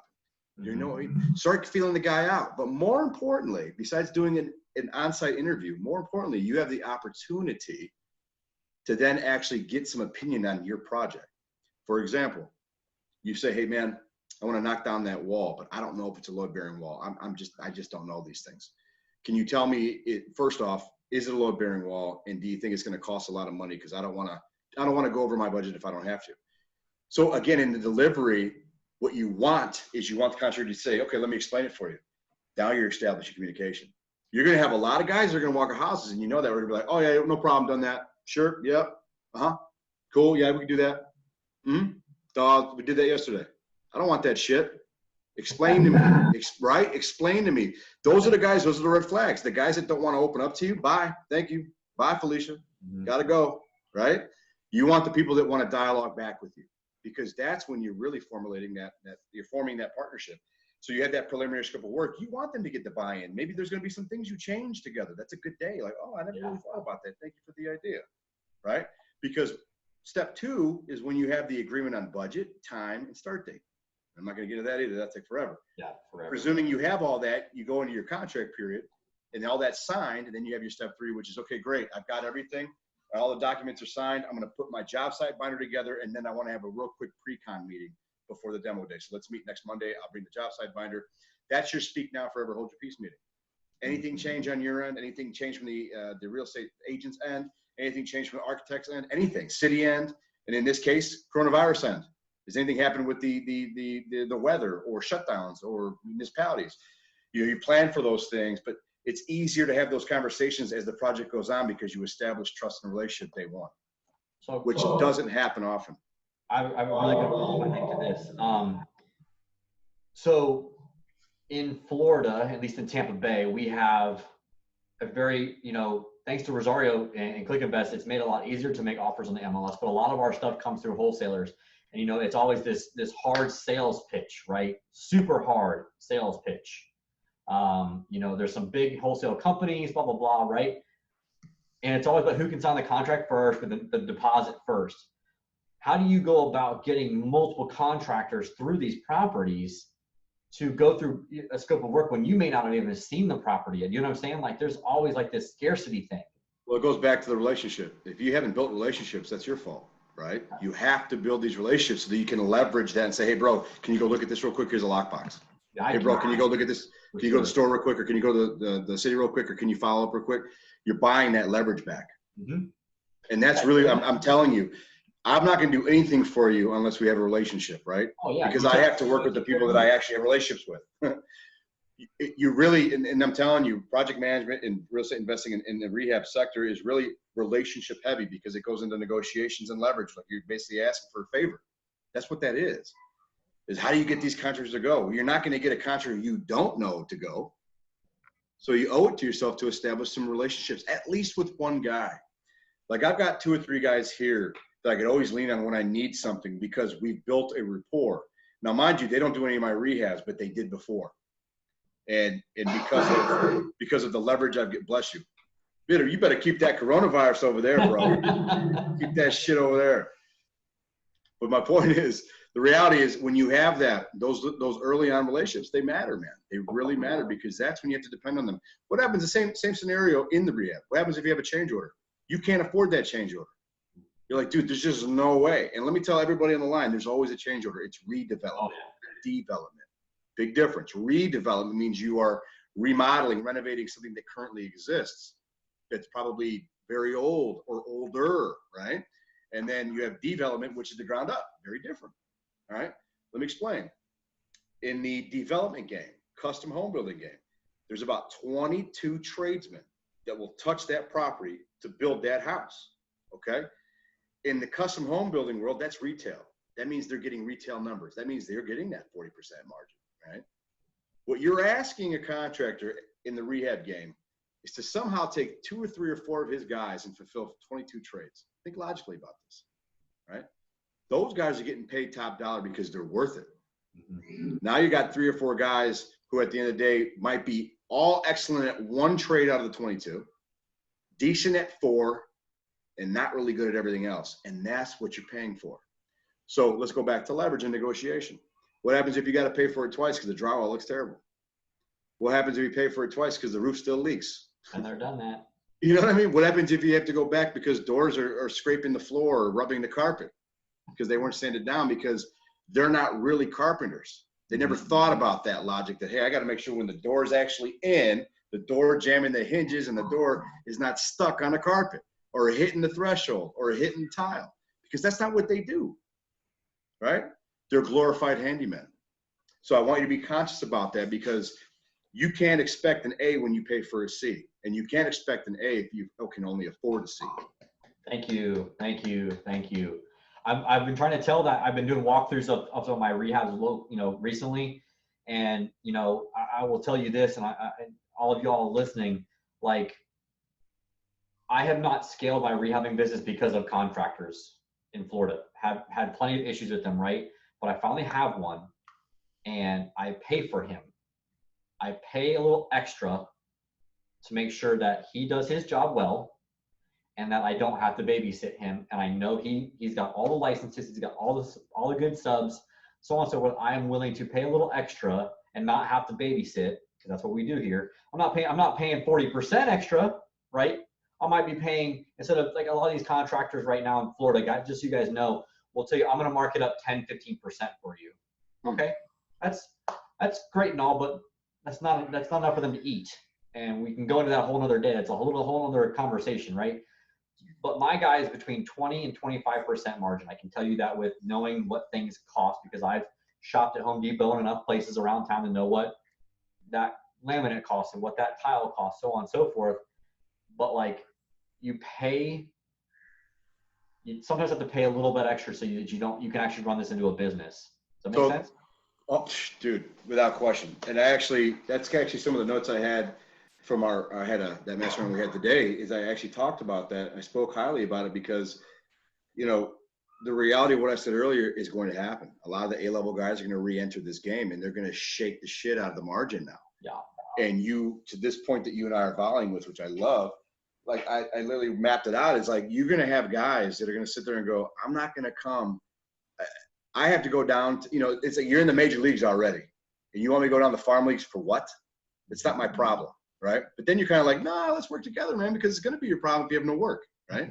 Right. So the reality is, those guys probably have a solid team. They have working capital. They have established credit lines. They have relationships that you as the investor can now leverage. Yep. Think of it as a network, right? Everybody on this call can now be a part of my network, right? Go to my Facebook, go to my stuff, like my stuff. Now you're part of my network, right? You can see what I do and all the people I do business with. So now you're part of my network. When you have a good GC like that, you become part of their network. So indirectly, there's some variables and benefits. When you think of it that way, that's a winning mindset. The other thing to that is, you have a little bit of wiggle room, because like he said, if the contractor is an A-plus contractor and he's coming up with high margins, there's a way to figure that out. And again, I don't have an hour, but there's a rehab. We call it, I reversed engineered the GC fee, and I share that formula with investors.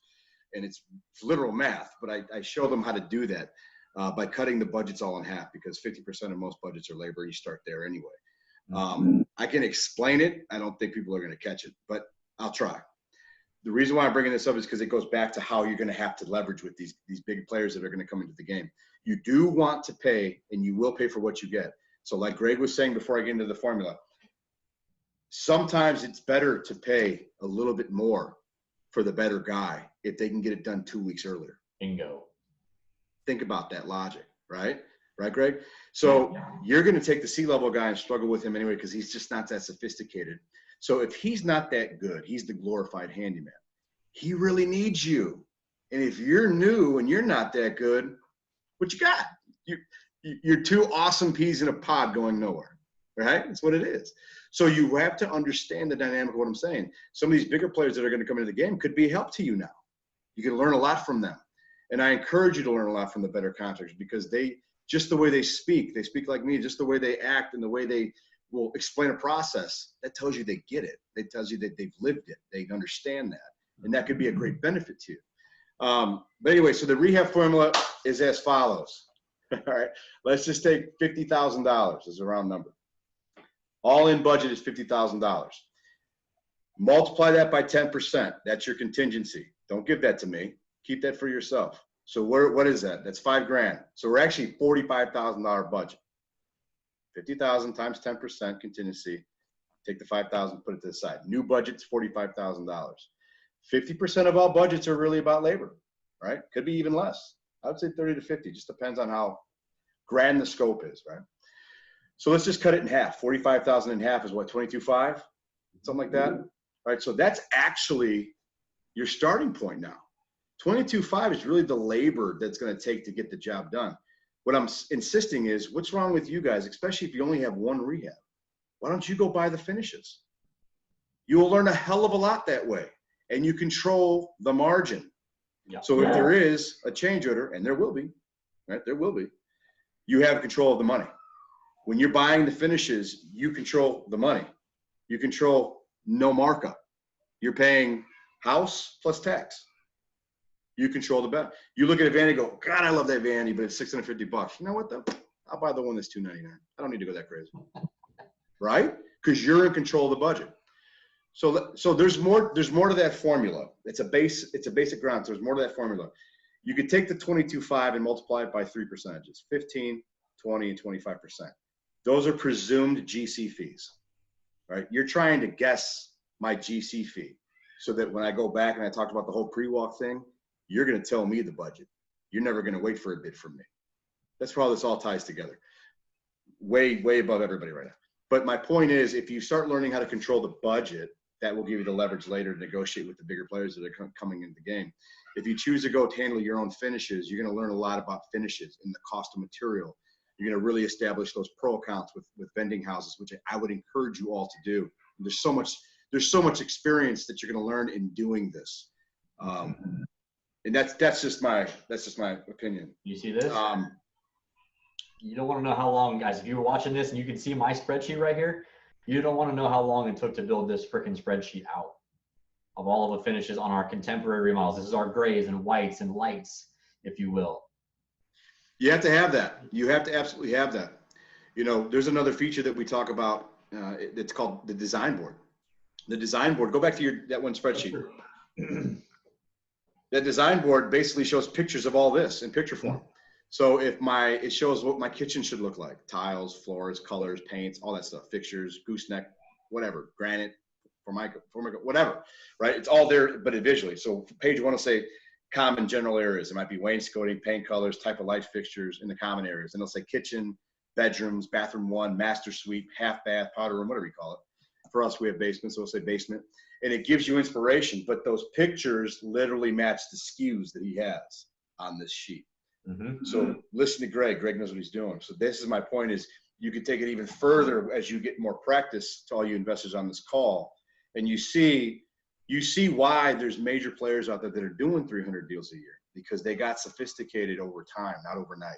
So you want to know something really cool, Rotty? When I hired my new guy, it was actually a referral from my business partner.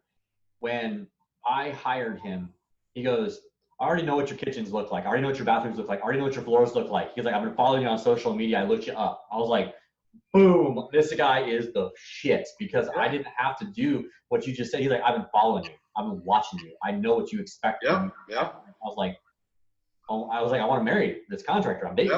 I would skip the dating. I want to right into marrying the guy, you know? But that's cool. That's one of the beauties of social media, though, and we're very active, obviously, on it. And I walk through my properties all the time on Facebook Lives and blah, blah. So people can see what my rehab. That's good. You created uniformity. You created a brand. You created like, so if I said, hey, I want to throw you 50,000, I want to invest with you. You know, all I would say is show me your deliverables, which would be, this is what I buy. This is what my rehabs look like. These are my color schemes. This is what my kitchens look like. This is what the exterior looks like. You're creating a business, right? Keep saying it's a business. You're creating a look. What am I buying into? This is my property. Welcome to 123 Investments. Cool, man. I want in. So that's exactly what it is, brother. And like I said, dude, I can go on and on and on and on, but the reality is, I don't want to go too far. There's so much for these guys, especially they're newer. And I always struggle with the REIAs because I always go too far too, you know? Yeah. So I hope I'm not, honestly, everybody listening, I hope I'm not confusing you at all. I really don't. It's not my intention. I hope I'm painting a good picture of what the game's all about and what it could be for you. But I hope I'm also painting that picture of what it's going to be. So play along and do your part and learn, evolve. If you expect to just pass it off to somebody else, you'll go bankrupt quick. Here you go, guys, real quick. I'm going to jump in here so you can see some, these are just exteriors, before and after, right? That's nice. I love the color. Very similar. See, so that goes back to my point. He had that nice teal or whatever you guys want to call it. Yep. That's an identifiable factor for me. I'm like, damn, I've never seen that color door before matching the front pillars, right? So I'm going to remember that. That stands out to me. Mm-hmm. I don't have the after picture for that one, but it looks very similar to these, you know. That's the thing is we've built this, like, people know what an out fast home looks like, or it should look like when it's done. I miss walking those Florida homes. It's been a while. It's been at least 2 months. Yep. So we did have one question here for you. How do you weed out bad contractors, and how did you form your team? All right, question number 1 for A. Wilf. Yep. I have an advantage because I am a contractor. So I can't give a fair answer because, remember, I'm biased. I came from inside the flip. You guys are coming from outside the flip, right? That's a big difference. So being in the trades, I understood time and money and cost and how things are supposed to look, and I also know how guys speak. Some of the things, the advice I'll give you is very simple. Ask your questions. In today's day and age, you don't need to sit there and consistently ask a million people, do you have a contractor? It helps to have that referral, but at the end of the day, you can go on Google now. This isn't a secret. The whole world rehabs, right? Back in 2010, 11, 12, 13, you wanted to find somebody who understood the margin. There's not a contractor in the world now who probably hasn't touched a rehab sometime in the last 10 years. That's a fact. So you want to start just looking at normal contractors. And when you start sharing who you are, don't lead off with rehab. Keep that keyword away. Just tell them you're a real estate investor who does X amount, and I'd like to add to my roster. I'd like to add to my team. Would you be interested in coming to look at one of my projects? And invite them to one of your projects. If you don't have a project, invite them to one of your peers' projects. Leverage relationships in this group. And then most importantly, everybody sees a dumpster these days, right? Every neighborhood has a dumpster. Invite yourself into somebody else's dumpster house. Chances are it's a rehab. You walk in there with a business card as an investor, you're now in my world, right? If I'm in this is my rehab, my team's working, you're in my world. I'm comfortable as hell. And I'm happy money just walked in, right? I didn't have to go do an advertisement for that lead. Like, you just walked in, that's a sale that walked in. I'm more than happy to answer your questions. And when you walk in on an investor, or as an investor, and you walk in on a contract, you're able to see how they work, the size and scope of the project. You can ask them what the budget is, timeframes, see how clean the work area is. There's a million things you can do. And again, you establish that rapport, and that might be a guy you use later down the line. What you're doing is you're establishing that type of trust too. So there is no secret sauce to it, dude. There isn't. Everybody's going to tell you, investors always say, do this, do that, do that. I'm telling you, as a contractor, come into my world and I'll be more than happy. Find me on a rehab. Find a dumpster and invite yourself in. Don't take me to Starbucks. Don't take me to Dunkin' Donuts. Right now, I'm sophisticated. It's different. But even back in the day, I couldn't take guys that, they don't, that's not their comfort spot. They're not sitting at Starbucks, right? They're on job sites getting dirty, doing what they got to do. And that's where you want them. So think logically. Where would you want to interview a guy? On a job site, right? Mm-hmm. So ideally, that's what I would do. And that's what I still do. Hey, how did I form my team? Organically. So as a GC, I would literally find other tradesmen. Actually, what I started doing early on is I found smaller contractors that weren't very good at managing. They weren't very good at just working, right? They just had no system. So I said, listen, I got tons of work. I got the reputation. Why don't you come work for me? And at first I would sub them out, and eventually they came and worked for me because they realized, I'm like, why you keep paying for your overhead when I could cover it, right? Why don't you just work for me? What's your hourly, right? Most guys in the rehab game are $25 to $35 an hour, and that's kind of high. So the reality is you're paying for a glorified handyman. Some tips to do is when you're on a job site or you're working with a guy, you can start asking what their actual hourly is. Even though they're a GC, you can actually ask what their hourly would be in an imperfect world. And they'd be more than happy to tell you, like, oh man, at the end of the day, it'd be like $35 an hour to get something like this done. Put that in the back of your mind when change orders come out. Because you know how many change orders I'm able to mitigate, right? I got a change order request a couple weeks back for $4,700. I looked at it, I said, are you out of your mind? So what I ended up doing is I remembered that he was a $35 an hour guy, and his guy was 20 and the laborer was like 17. So I said, let me do you a favor. I'll buy the materials and I'll give you your hourly for you and your team. How many days you need? He's like, I need 2 full days. I said, 8-hour days, like a total of 16 hours. Because I was really negotiating with him there. He goes, it's probably gonna take me 16 hours. I go, I'll give you 16 hours, add it to your check Friday, not a problem. I'm gonna go buy materials. Give me a material list. What it all came out to be was like $1,600.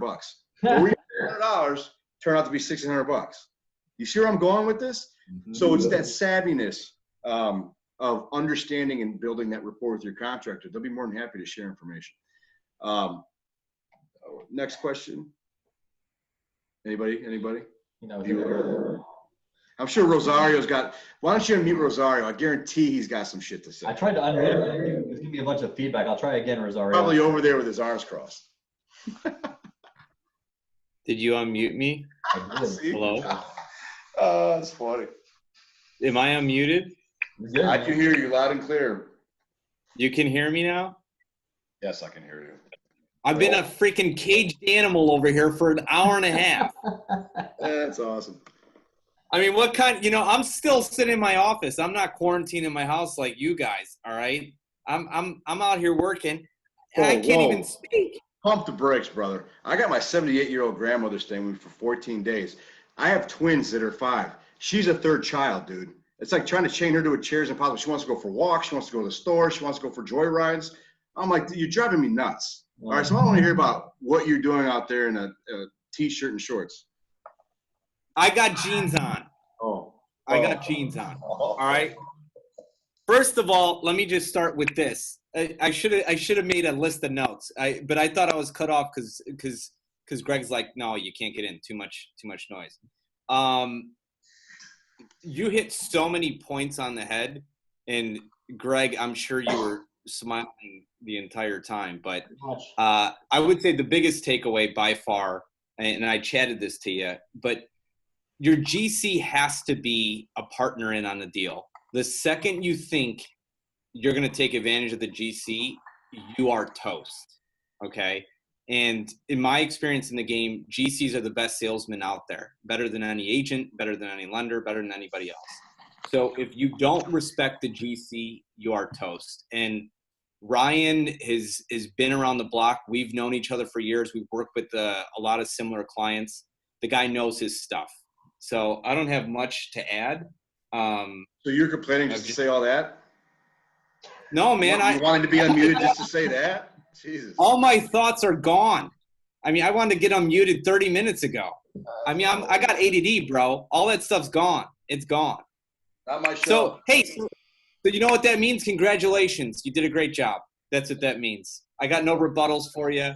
You hit it on the head. Wait. There was something. Of course there was. Greg, you brought up about wholesalers and G's. Yeah, you get me going right now? No. You brought up about, hey, I've got a wholesaler and I got to get a guy in there. And then Ryan said about having a good relationship with your GCs. I would take it a step further. And this is something where Ryan would add a crazy amount of value. I don't know if he's going to talk about this at all or not. But if you get yourself to the point where you know how to properly bid these, so what we're doing now and what I reached out to Ryan for a couple weeks ago to start getting some help on our end here, because we're ramping up. We're bidding a ton of houses on a weekly basis, sometimes 5 to 7 houses for our clients. And we've now taken it to the next step where we're putting together a PTL. Essentially, I mean, Ryan could explain what that is, but we are literally putting the bid together when we're walking through these properties so that we're just going to hand it to one of our contractors and say, here it is. Yep. And that's where Ryan is like gold.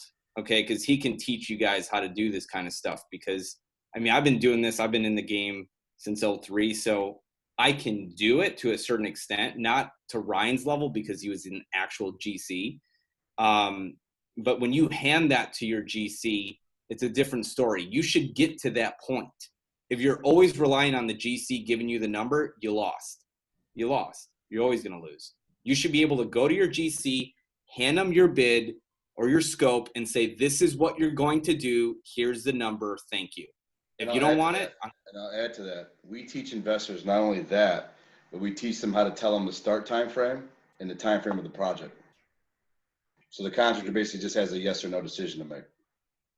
Yep. And you took all the thought out. I did this last week with a contractor. I gave it to him and he tried to negotiate. I go, bro, look at the numbers. Everything is broken down. The number is what the number is. Do you want it or not?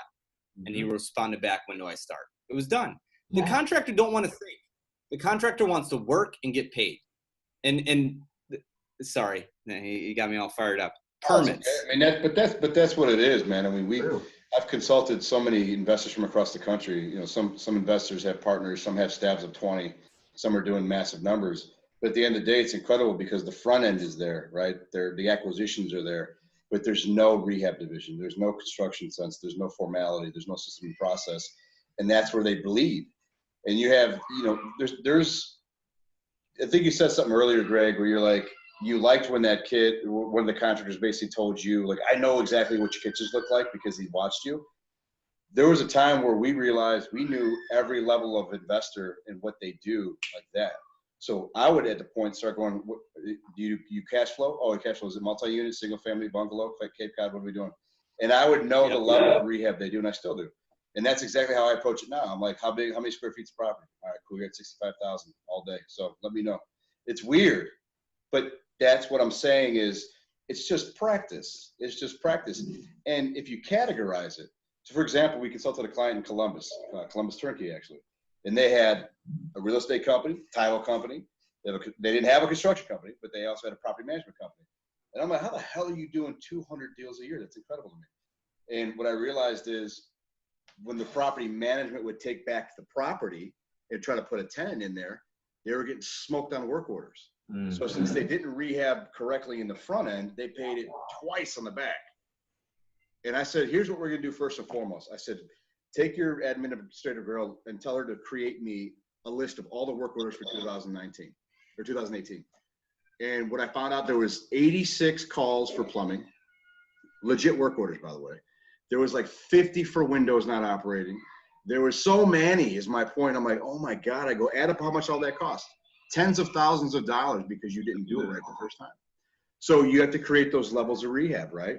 And that's why I'm saying is when you look at an investor and what they're doing, you look at it and say, okay, so you're a turnkey operator? Are you a rent-ready operator? Are you just a renter, lease operator? Are you multi-unit operator?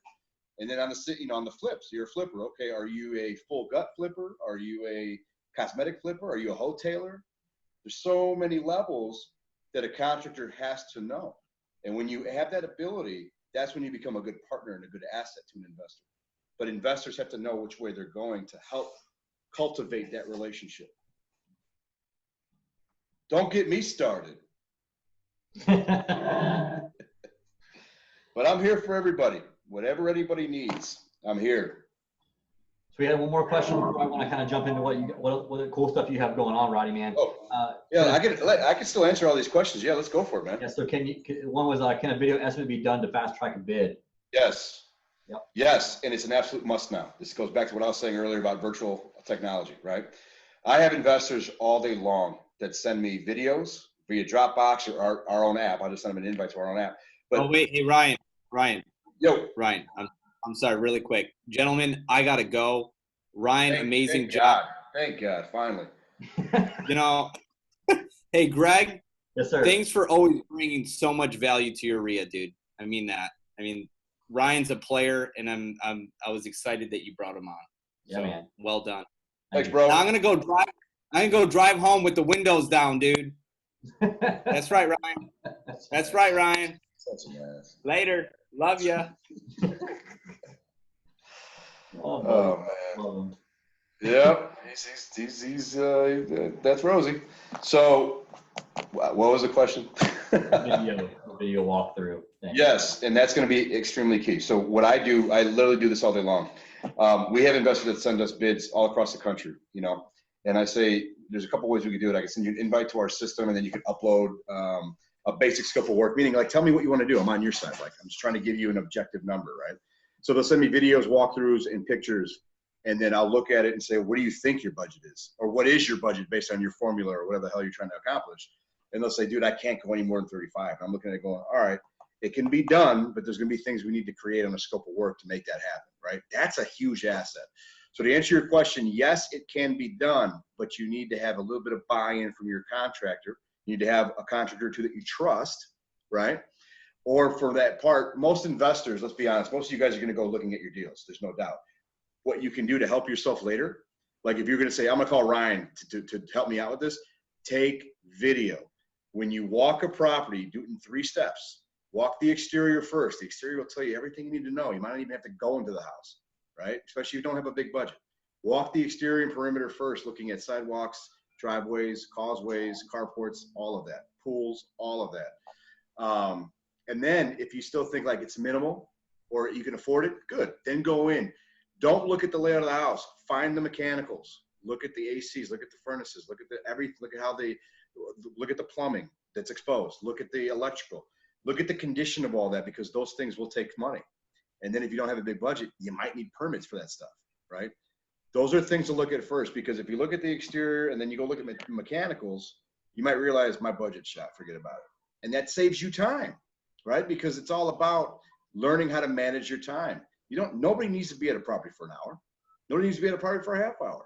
If you're out there making an off-market deal, that's different. You're negotiating, you're talking, that's one thing. But I'm talking about the assessment of the house can take 10 minutes. So yes, virtual estimating is extremely important right now. I have no idea how many contractors know how to do it. I have no idea how many contractors are prepared to do it, but we are. And if that's a service you need, you'll obviously be able to reach me. Yep. Here you go, guys. You can see on my screen right here, I have 4 or 5 videos. Boom. That I took of my latest one we started not too long ago. And so literally in my scope of work that I've written up here, which again, we don't have time to go into it, it also says refer back to all videos to make sure if there's anything missed in the scope of work that you can go back and watch these videos. And this is shared with my contractor, so he can always reference back to these videos, has our contractor agreement in it, blah, blah, blah. And boom, all I did was walk that property once and said, we're doing this, and there you go. Boom, done. And also it reminds you when you get back to your office, what exactly needs to go in the scope of work, because you can watch the videos again and go, oh yeah, I forgot about that. Because I'm telling you guys, when you go walk a house and you're going to write down some notes, you're going to forget stuff by the time you get back to the office unless you're super diligent in if you're writing stuff down, oh my God, it's the worst thing in the world. Take a bunch of videos and then upload. I do usually one of the exterior, one of the interior, but my phone ran out of memory in between years, so I had to delete a whole bunch of shit and then do it again. So yeah. This was a godsend doing this right here for me and my contractor to be on the same page. Yeah, 100%, without question. And again, like I said, that virtual technology is going to be extremely important now. Every which way, communicating like this, video communications, describing things, looking at contracts together, looking at blueprints together, looking at plans together, looking at scopes together, looking at budgets together. This is going to be a very vital shit. I'm about to invest in Zoom, dude. I'm about to literally drop some stock on that, because who do you think they're going to start? I mean, think about it. People all over the country need to do this for all different types of businesses, not just construction. But in construction, it was going that way 100% for 2020, and now it will be that way until otherwise. But that's great. That means you have the opportunity to get sophisticated now. You get the opportunity to learn now. There's no pressure on the learning now, right? You can take down better deals and get through those deals because you have the time to do it right. Let's be honest. A lot of you guys probably got in not too long ago. I'll be honest again. I said this on the mastermind earlier today. A lot of guys got in after 08, 09. They were spoiled as shit. The market was hot. Everybody's making money. Guess what? This is a rude awakening for millions of investors right now who got in after 08, who don't know what this is like. And I'm being honest. For us who went through it, I'm like, yeah, this sucks. There's no doubt, but we're going to get through it. And the way you get through it is the same way I'm going to do it. I'm going to leverage my relationships with my peers at our level and say who's doing what and where. We need to work together on this. And that's exactly what you need to do, is leverage your relationships with people like us. So, not to get on a tangent, that's what it is. What's the next question? That's it. I want to jump into what. Oh, I saw Fortune Builders. Come on, Jerry. I agree with that. Fortune Builders. Come on, man. Hey, I think still Fortune Builders better than who my mentor was. So we can talk about that later. Sure. It's like saying you got mossed. Anyway, so talk about what I know you're still doing the investor boot camp, right? All right. So I was supposed to be down there setting up the venue. Actually, we're going to do investor boot camp at Disney Springs at Boathouse. We're going to do that next month on the 23rd. We obviously can't do that. We're not going to do that. We will do it eventually in person. So what we're doing now is we brought our boot camp online. It's virtual like this. Like I just said, virtual technology is going to be everybody's key, which actually is better because people can now learn at their pace at home or at the office and just chill, So we're going to have our next boot camp is April 27th online. And we've cut the price literally. I mean, it's insane. So our usual ticket prices are anywhere between $1,500 and $2,500. We're selling the ticket for $499. So all you have to do is log in, and we're going to condense 2-day camp into 6 hours. So that 27th, I believe, is a Monday. So it'll start at 9 a.m. Central Time, and then it'll go till 3 p.m. Central Time. So for you guys, that'll be 10 to 4. Me 9 to 3, you guys 10 to 4. And we're going to cover project management. I'm going to talk about that rehab formula that I was telling you guys about. We're going to talk about the schedules and Gantt charts, how to put all your contracts together, how to manage the process of project management. And we really school you guys over those 6 hours, man. And it's for all levels, all levels. You'll never know who's going to be on the call. Some people's books you probably read. You'd be surprised how many guys who are high-level guys that come back and realize, I've been hiring project managers, but I actually don't know how to project manage myself. And now they're going to get lean, right? Some guys are going to have to be let go. And at the end of the day, what happens? You started the business yourself. You have to run the business yourself. So that's what it is. So I would encourage all of you to go on. If you want, I can drop the Yes, please. Thing here. Let me see. Where are we at? I'm going to drop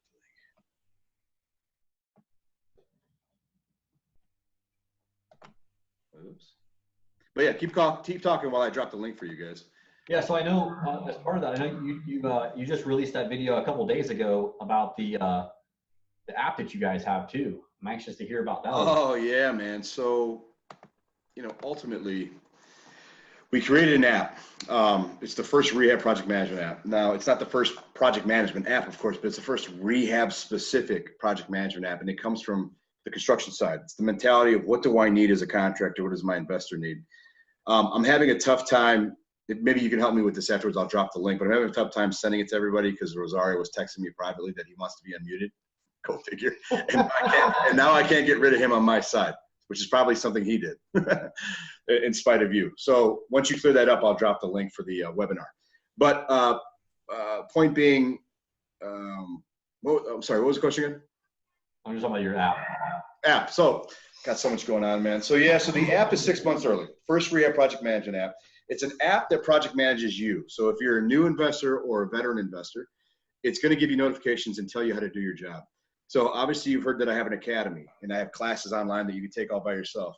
What we're ending up doing is not only does the app allow you to communicate between you, the investors and partners in the field and project managers and all these things, it allows you to check pictures and uploads, documents, annotations where you can actually zoom in on the picture, click on the picture, and you can actually project manage from home and say, why does that look that way, right? You can challenge these pictures because a picture can tell 1,000 words unless you see it in person. So now you can challenge everything through pictures and through messaging automatically. So we have a live chat that goes on. Gantt charts like this picture will be built within the system. Schedules and contract documents will be built within the system. We have unit pricing on a national basis that's in the system. So the pricing's already there for you. You just have to put in like basically how many linear feet and square feet you think you need. We have 2 realms, right? You either have the high number or the low number. So either way, the budget will be good. It just might be a little bit higher or a little bit lower, but they're accurate. That's the cool thing about it, right? So for those who don't know how to price, it will basically price for you. Another key feature is going to be the fact that I'm going to take my educational academy and we're going to sprinkle that within the app. So for example, if you've never really done a scope of work or you're just not that good at it, you can literally, as you're creating your scope of work in the scope of work feeder, you can click Ask Rotty and a 30-second video will pop up of me saying, okay, you're doing the scope of work, so here's what you need to do. Categorize it like this, boom, boom, boom, boom, boom. There's probably going to be 300 videos scattered throughout this little thing to help you guys. Not to mention that it notifies you when people aren't doing their job, right? So we're going to put the process of project management in it, and you're going to have to do it for every job, regardless of size, right? So if you're not doing your job, you're going to get reminders that you didn't do your walk today, you didn't upload your 10 pictures today, you didn't put your update in today, you didn't, it's awesome. This is my point. And we launched this actually April 23rd. We were supposed to launch the day 1 of our app. We were really going to look forward to it, but we're still going to launch it April 23rd. And obviously I'll let Greg know. And the user fee is incredibly cheap. It's $50 a user. That's it.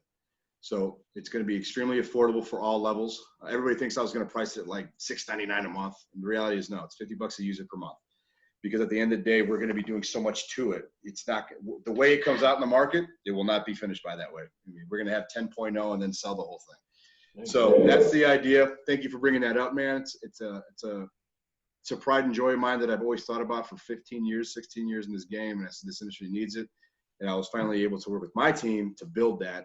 And we're 6 months early, man. So I'm pretty excited about this. So thanks for bringing that up. Yeah, man.